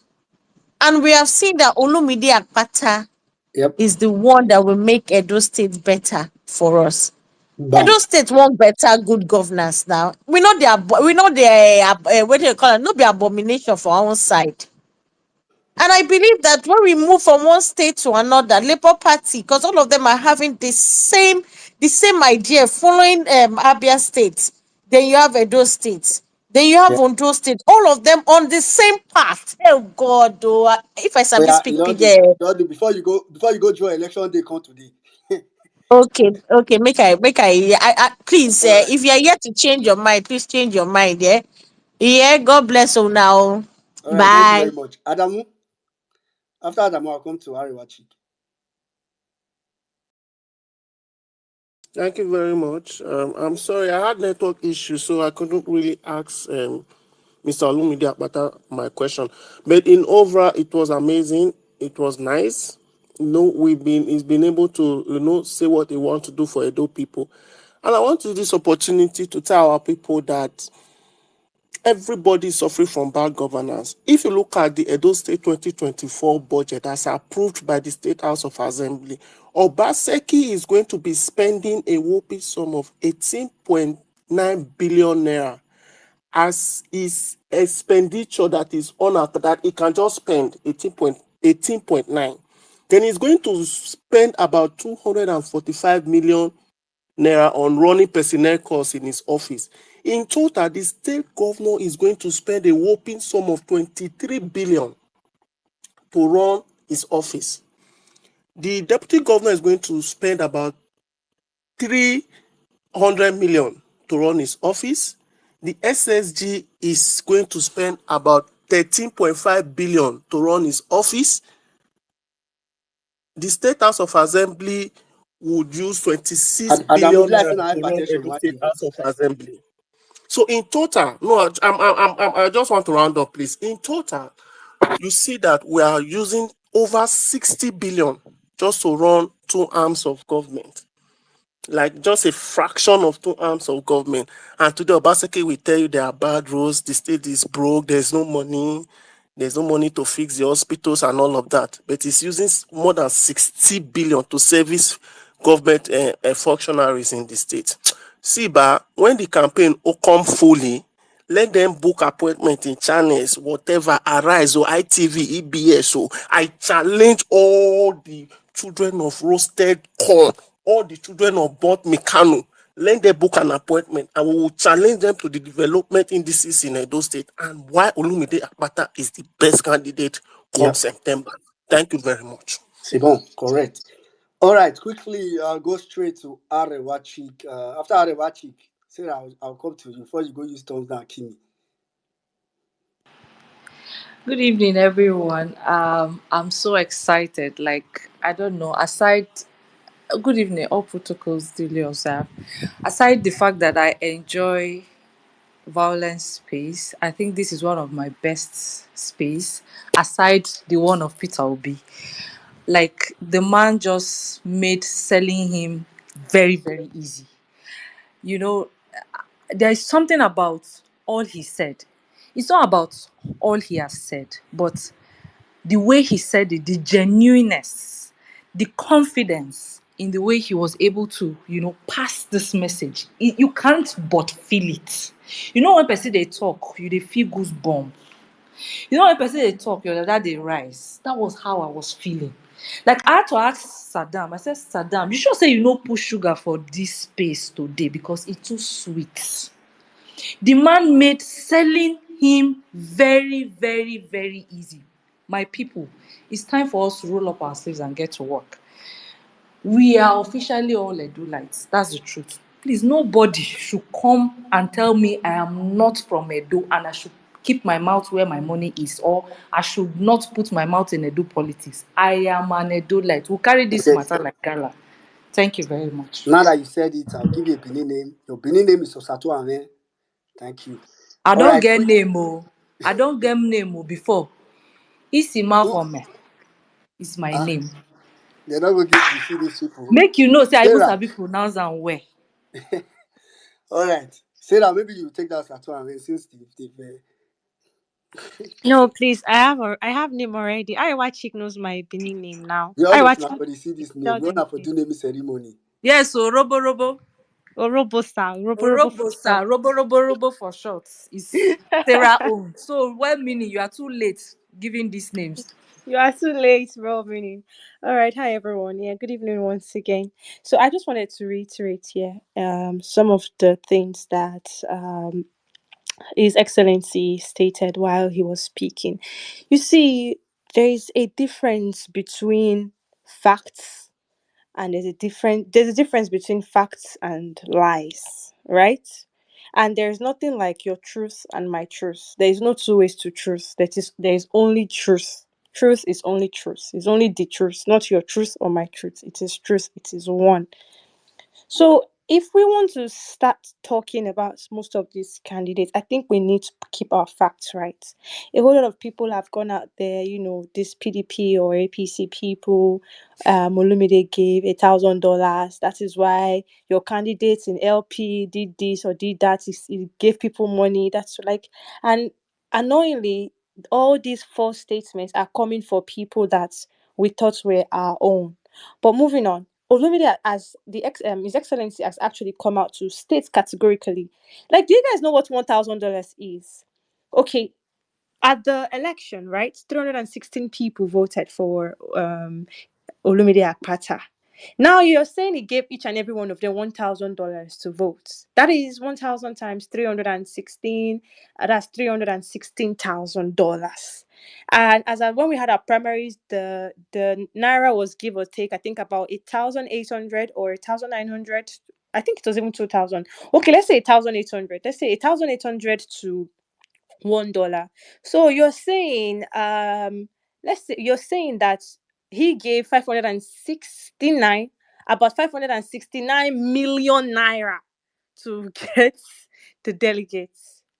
And I mean, most of these people have come out to even you see, what I tell people is governance is not difficult. Just show people that you're for them. That is all. Show people you're for them, rather than you running around trying to see who you want to give money to, trying to see how you can steal the movement, trying to see if you can pay money to one person or the other. Just be there for the people. When Yep. people see you as part of them, when people see you as one of them, people would actually take you as their own. They'll take you as, oh, this person is my brother, this person is my sister. You're running an election, they're having ward meetings. You're not attending your ward meetings, you're busy running around looking for one person or the other to give money to. Attend your ward meetings, sit down there, speak to your elderly people, know their needs, Yep. assist them for their local government elections. Just these are the minor things you do, and they will take you as their own. So when you come out and you start spreading rumors that, oh, this person gave 1,000, do you know what it gave to each delegate? You're not even saying, oh, he called 10 people and gave them $1,000, or he called 20 people and gave them money, or he called a group of people and gave them money, like some certain people are All doing. right. You're saying he gave 316 people. Come on. Sarah, And we Sarah, don't don't know. worry. I did not believe it because it's not sure for your body. So don't. Anyway, let's quickly go. Let's quickly So go. yeah, so Yeah. I think we need to all realize that we are on That a was path. really clarified. Yes, we're on a path to actually get Edo State, and we should get Edo State. We are going to get Edo State because Edo State, as we have called it, is the headquarters of the obedient movement, and it is All right. only right and just for the obedient movement to actually win that governorship seat. So, if we actually want to take it, it depends on you and I. It is not my fight. It is not your fight. It is everybody's fight because it is not one person's fight. So, we should all Okay. be ready to put everything together to get it. Thank All you right, very much, back Sarah. to you, Dominic. Yeah, yeah. Thank you very much, Sarah. That was actually apt. Okay, quickly, I'll take Savik. After which, I'll take Comrade Solomon.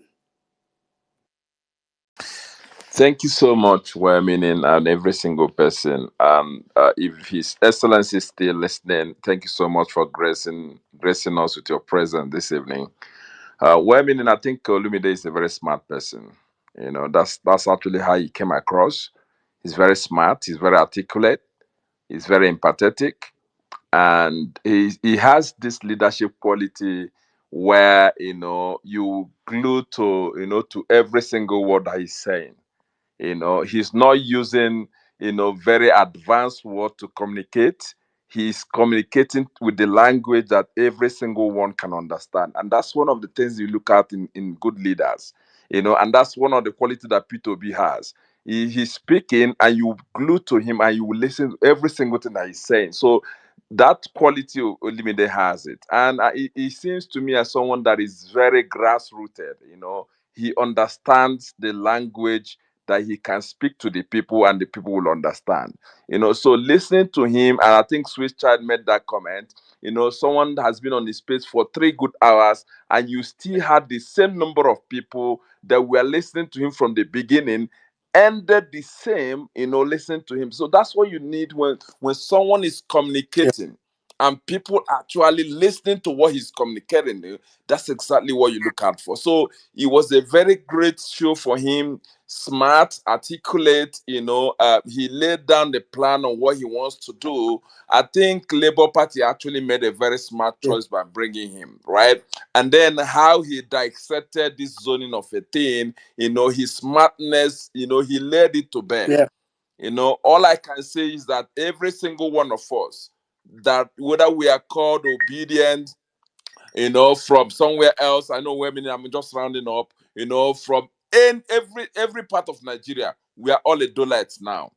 Pitching, however you can contribute, we cannot afford to miss Edo State. Edo is the sanctuary of the obedient movement, and Olumide Akpata has to be the next governor of Edo State. He had a very great showing. Let him keep it up. Let him continue engaging.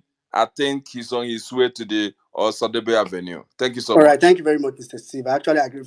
I actually had to reach out to Saddam like early into the space to say, Saddam, tell him that everything he's saying is being recorded and that he should count his words very carefully because I didn't want him to make the mistake of just, sounding nice. And, even after that, towards the end of the space, you notice he reminded again that, here you are recording it. I was like, okay, they are recording it. It's still in your mind. So all this talk, it was being recorded.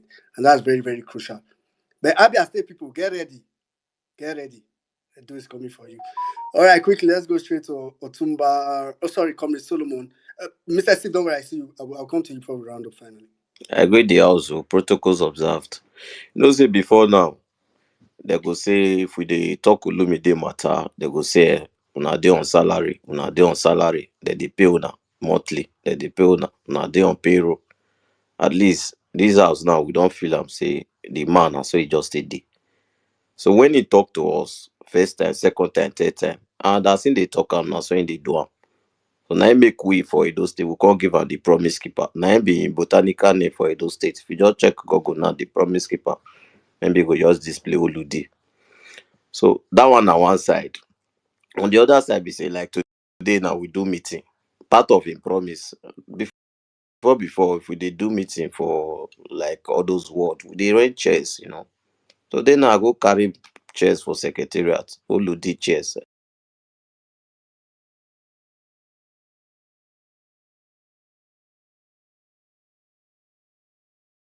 Use and do meeting. Everybody see am, everybody enjoy, we happy. Say rev the matter. No. E go make we come together, make we plan this thing where we go dey highly, highly, highly coordinated. In Yeah. contact the thing yesterday as obedient adopt a ward or obedient adopt a local government so that when particular set of obedience say okay this ward we focus on this ward because politics is local. When we say this particular set of persons adopt this word, we know see this particular set of persons strictly this word they work with this word, they go Yeah. engage them directly. So in fact this particular election we got take am very very serious and it has to be highly coordinated. I Yeah. know say only on the own side in get all Yansen and so that one I sure, and in they work with directly people when be say they on ground and people when know say get something to offer, they listen to political talk, All right. whether now from national na from state, they listen in as much as you have the capacity to deliver and you know that you are the right person for that job, he will give you the job irrespective of sentiment. That's All one right. thing of holiday, so he's a promise keeper. Thank you. All right. Thank you very much, Comrade Solomon. Say promise keeper. I think I like that name. You guys should make that name stick. For me, I really think the biggest thing, I don't think I was in doubt of this competence. It's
For me, if you want to vote big grammar with a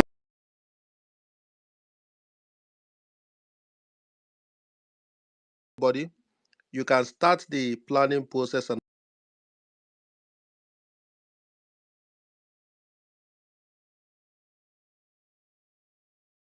all that, and other people will key in as you unveil more information. When we do fundraising, we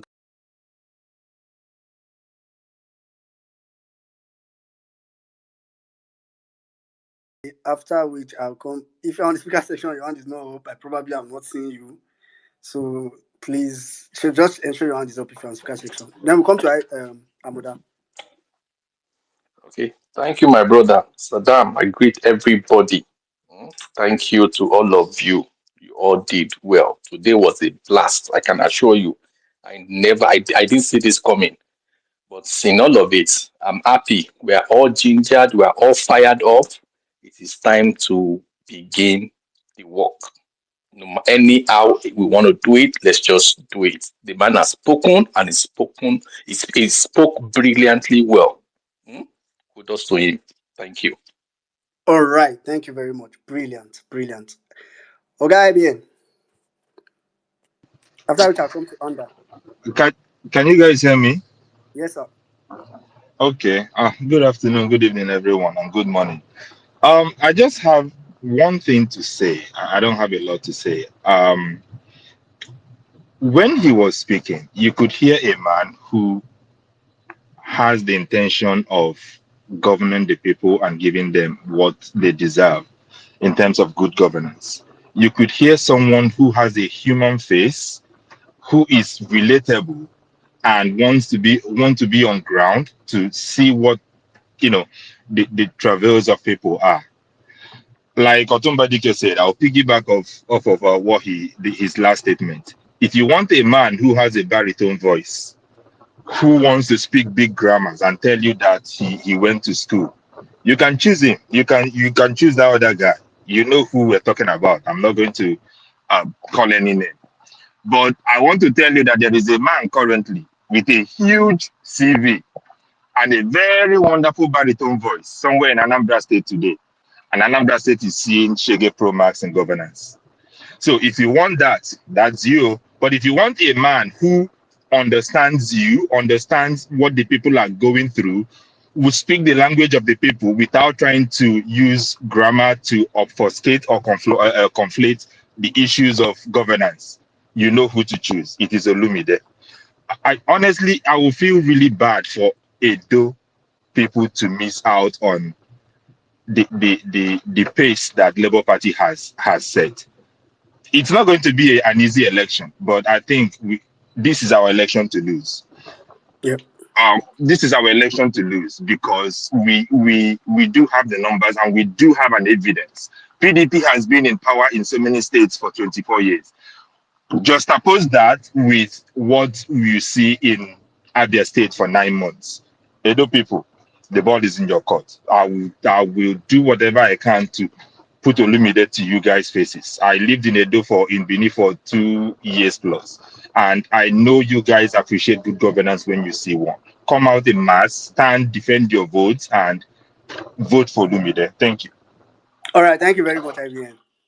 All right, just 1 minute, guys. 1 minute. Just spare me 1 minute. In my time, from my time, wherever you are in the world, it is a brand new day, and Jimmy! it is Jimmy, a brand new year happy birthday, Jimmy. for our mango, our manti. Yeah? Happy birthday to you, my brother Jimmy. God bless you, long life and prosperity. From my side, hopefully you still have like few hours to jump into the new year. But guys, we'll be having a short space today. Wherever in Nigeria, go find time. I think which time should we use that today? We got run space for Jimmy today. Guys, please, Vawulence, please, we have to run the space for Jimmy today. Please just come through. Let's show him some love. One of those his favorite things when they do, man, let's go do it for him today. Please, guys, we have to, I think 8 p.m. Let's use our normal Vawulence time. 8 p.m. tomorrow. 8 p.m. tomorrow, we have a space for Jimmy on this platform. Please, when you see that this thing, jump on the space with us. Let's celebrate our brother. Thank you very much. Roman, back to you. Yeah, happy birthday, Jimmy. Happy birthday. I need to go find the opposite of Onikure. That now I go find the opposite of that word. I will take greet Jimmy today. All right, quickly, I'll just take and after which I'll come to Mr. Strong.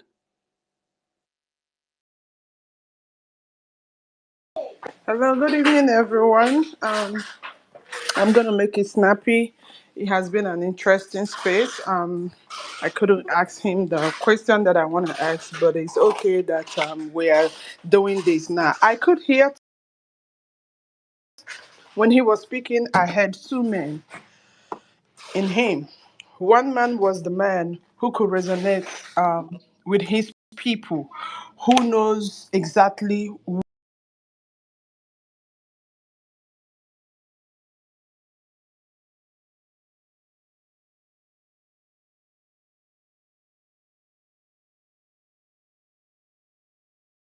what's giving the people a good governance in answering those questions. But he came out on his own, being himself. And I want to close by saying to Edo people, please, can we look beyond party at this time? Can we look at the candidates? One who can give you good governance. Who will not do is because it is my turn, because it is this is my turn thing that has made parties to go and pick up somebody that is not even qualified because they believe everybody will go with that person knowing it's my turn. That was the two things I got from this All space. right, Thank you. thank you very much. And I mean, from the summary of what you said is you wanted to chop statistics, but Ina said, "Don't worry, no be statistic you go chop." All right, quickly, I'll go straight to Mr. Strong. After which I'll come to Olawaski. Okay, thank you. Good evening, everybody. Yeah, it was a very nice time listening to Oludi.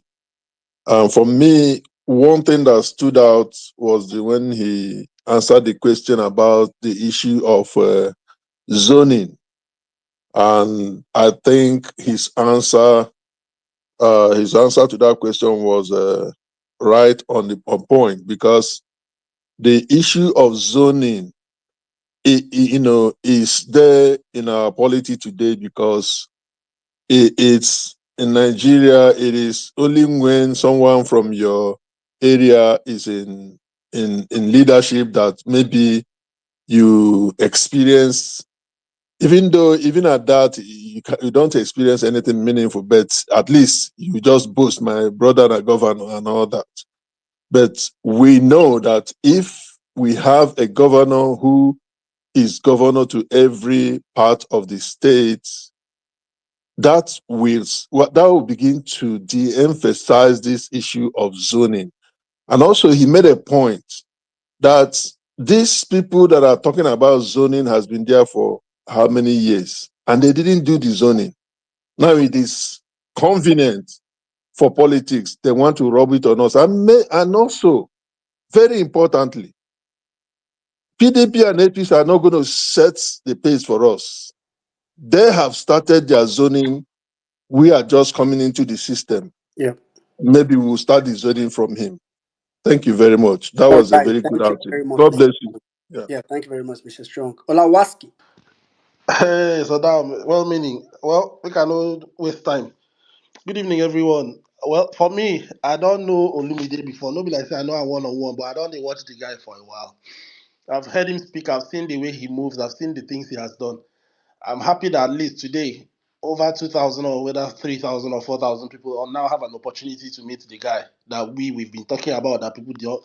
I don't even understand how a normal person will see this kind of guy and go and choose one dead wood from somewhere that they call PD. One man that no worry now, when I go hear that man talk. One man that does not even know what he's doing, if not for the government backing that they're having. And I just want to use this one to round off now. Obedience, we need to be very careful and we need to stop this our naivety that we keep doing. Every time we will have a candidate chosen, there will always be this first initial news that comes in like a wave of negativity. Oh, he's not this. Oh, he's not that. Oh, we will now go to defensive mode and start defending. We need to stop this thing. We need to give our candidates the opportunity to come to us. Let them do their primaries, finish up, come to, as long as the process is fair, free and fair. Let's give them the opportunity to speak to us, and you judge. Let's stop all these things that will allow people to come and be hoodwinking us into things that we don't even have to even fall into in the first place. I'm sure now some people will be feeling bad that, why did we even follow Mumusha's leave? There's anything like that. Thank you very much. I yield. All right, thank you very much, Olawaski. Kevin, I'm not seeing your hand. I should say don't sleep. Are you there, Kevin? All right, I think or maybe you left your phone. Chris, quickly before I now come to Mr. Okay, if you hear me, give me thumbs up. 1 minute. Yeah, go ahead. Okay, great. Guys, I'll try to be quick. We all know where we in the past few days where we were coming from, how toxic the timelines were, and I'm glad that we are, forging ahead in the week like this. It was a great space. I didn't expect anything less. Truth be told, how it all started in the past few days, if we were still there in the back and forth, let's tell ourselves the truth, we wouldn't have Olumide Akpata here today. We go still do the back and forth. And out of that, we found a way to be proactive, to even to show our opponents that we are even stronger. And then we forged ahead. We found a way proactively and said, look, we've done this before and it helped it out. Why not do it again? And then someone will come and say, yo, don't do that. And then you try to throw a cog in the wheel. That's counterproductive. Look, one thing I want to say, going forward from now to September, look, your head over your emotions. Put your chest cap on your head. Throw your emotions. Emotions are important, but your head first. I don't understand. Should we wait? If Wellmini is saying, in his corner, he can put 10 guys together for $5, throw them in. If Jimmy say, okay, well, I get some guys, even though he's Yoruba, $1, we throw him in. You want to tell him to wait? Who will go to wait for? Telling Mr. that he was indigenous, that was counterproductive and it don't make sense. All right, our head over our emotions going forward. Thank you very much, Chris. Thank you very much. All right, that was impressive from you. So, as in what you said about Olumide, some reasons it was impressive anyway. God's will, quickly.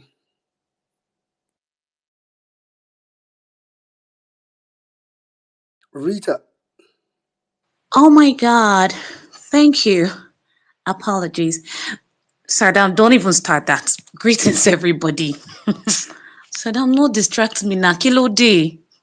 I'm not looking at you anymore. Greetings, everybody. 1 minute. My 1 minute starts now. Thank you very much. His Excellency Olumide will make a very fine and a great governor for the people of Edo State. A good leader is that person who is humble to learn. A good leader is that person who listens intently, even when you think he's not listening to you. There's no time, okay? And as for his name, Olumide, for those of you that are claiming that he's Yoruba, personally myself, a Muslim family just named their child, their first son, a newly wedded couple, they just named their son a Christian name, as a matter of fact, Samuel, because of me. There is no time to go into all that. Something must have happened for that name to be given to him, even as an Edo person. Yep. Ethnicity or whatever, no, they help anything. It is someone with capacity who can take you guys to where you want to go to that you need. Edo no be Lagos. So please, my Edo people, don't be fooled. This is the right person that you need to put you on the right track. And I don't tire to the interport. Wales, the Wakadi go my Delta State if I did pass Edo State. I know this guy will do something. Thank you very much. So at least right now I've rolled up. Work begins. Thank you very much. I yield. All right, thank you very much. Mr. Steve, I'm sure you quickly want to say something. I know your hand have been up. Actually, I don't want us to buttress on, All right, let me give my reactions. Yeah, thank you, sir. Well, meaning you're an expert at your job. No wonder if you're there inside. Thank you very much. I enjoyed the space. I've known Olu in person, and I've enjoyed every moment since knowing him. And what I saw today was someone who could connect with the people. Just wanted to make sure the argument around is he obedient? Did he work? This guy was with us from NSAS even before we even enter politics. He has always been on the right side. He made revolutionary change in the NBA, and he has led a clean slate.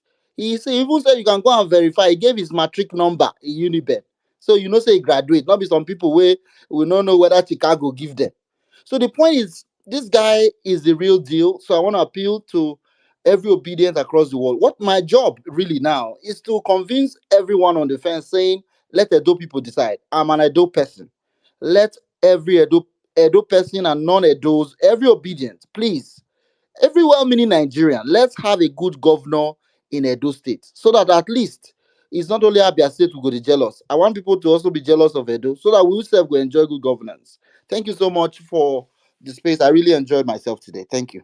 Thank you very much, Mr. Steve. Well, meaning I just wanted to quickly say something because I don't want us to, sorry, pass wrong information. We have these documents of Olumide Akpata's family tree. I think we should post it on the jumbotron.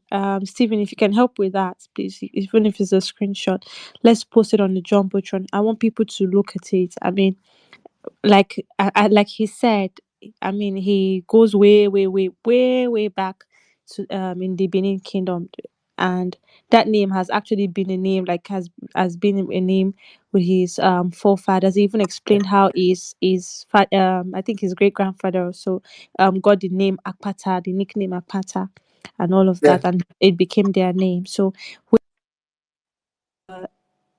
on his family tree that we can post so everyone can go and verify Yeah. like always. All right. Thank you very much, Sarah. I actually, I think that was where I was going to. I mean, we are rounding off the space now, so that was what one thing I wanted to even say. I think that entire conversation. It's good that we are prepared for it. I've said it a couple of times in the last days or recent days that I have a thorough, I grew up in Edo State Primary Secondary School, went to Unibend, I really went to. I have a very thorough knowledge of how Edo people majority think. I know that will be used, so I, I'm not as bothered as how I would have been if it were some other parts of the country. Let me just put it like that. So that on its own is just on one side. But I actually was going to beg as a rounding up point. First of all, apologies to those that can't bring up. What I just did now was to make as many people as possible to speak. That's why if you notice I kept interjecting. Apologies that I interjected into your submission. Probably you had a lot to say. It's always very difficult handling these things. Today the request was a lot. I mean, I've seen it before. It's only Peter Obi that used to pull that kind of thing. Peter Obi pull her back to back without stress.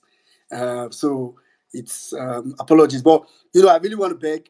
So one of the reasons why these spaces are important is because I personally too, I knew there were not a lot of conversation of things that Lumide has said out there. Take out time after the space and go cut different parts. And for people that are on the ground, especially, or if you want to also share with your family, cut different parts. Let's start using it for campaigns and all that. Then secondly, I would quickly want to warn. I don't know if it's warning or okay, it's an appeal, not warning. That Edo State is not a divided state. Edo State is not very tribal state. To be honest, I understand that. I mean, it's not that typical state where you say, "Oh, these people." Our tribal nature ends at band. So I really want to beg us, whether this one is even to everybody, obedient or non-obedient, or if you like, even if you are not supporting Olumide, please let's avoid the rhetorics of tribalism in any form, shape, or manner. Like, whether you are saying it in form of where you think has a lot of voters or don't have a lot of voters, or just let's just show it. I tell people that there is a lot. I mean, the way PDP, for how badly PDP performed in Edo State, I can campaign with PDP without even going dirty and they will still lose, as in campaign against like PDP without having to go dirty and they will lose. All you just need, there are videos all over the places you can. That's why I like when he said he was going to do a vlog. As he's going, as in it's too easy. This like for me to campaign against PDP in this election is the easiest thing. You don't even need to talk about this tribe is big. You don't need to at all. There's a lot, a lot. So I'll just advise that so we don't heat up the polity.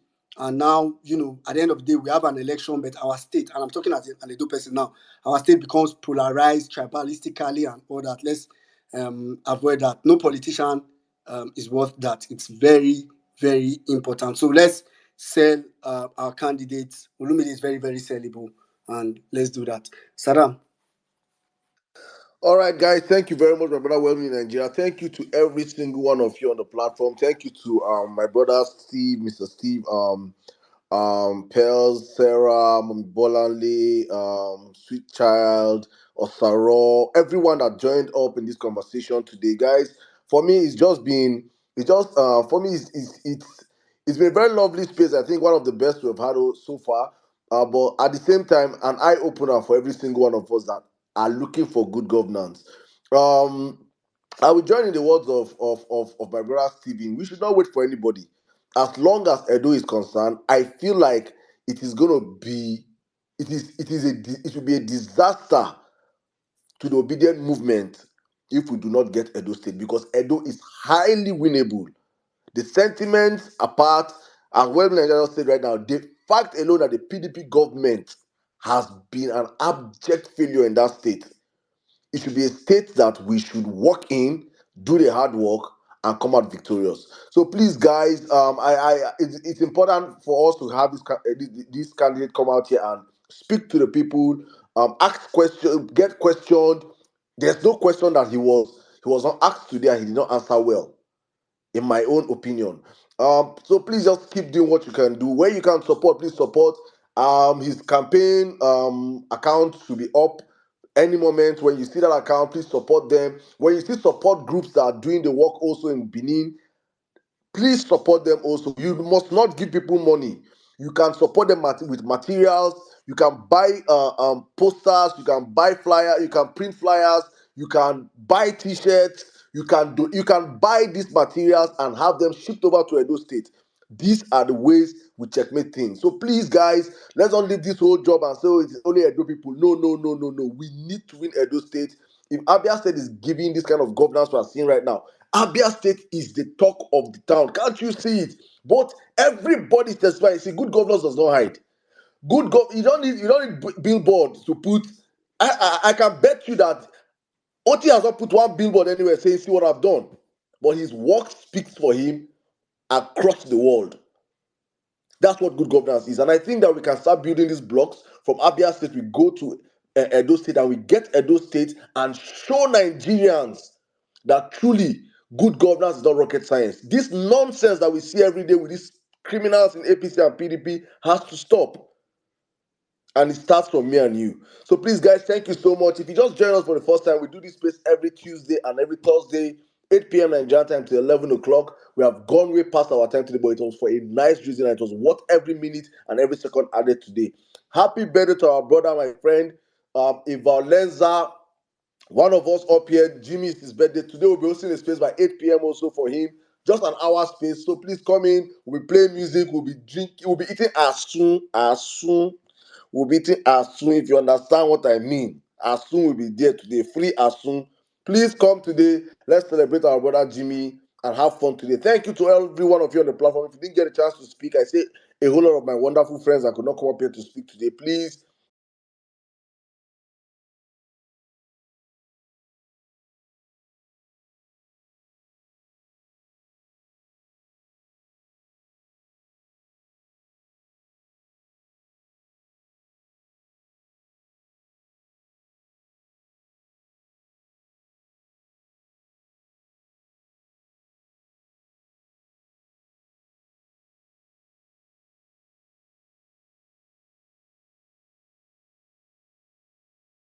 don't take it to heart. We'll be back here again next week, Tuesday.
Madam Stella, good to see you here on the platform. Jacob, my Caribbean Bonnie, Joella, Mike,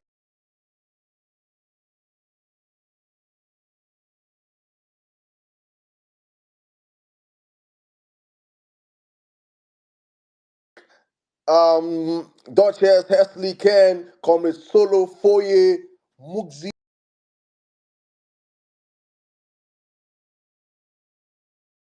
JJ Channels. Thank you to the Violence Space team, cast and crew behind the scene that has made this space possible to be streamed across here tonight by 8 p.m. to celebrate Jimmy, and back again next week, Tuesday, God's willing. As I always say, good night and stay safe.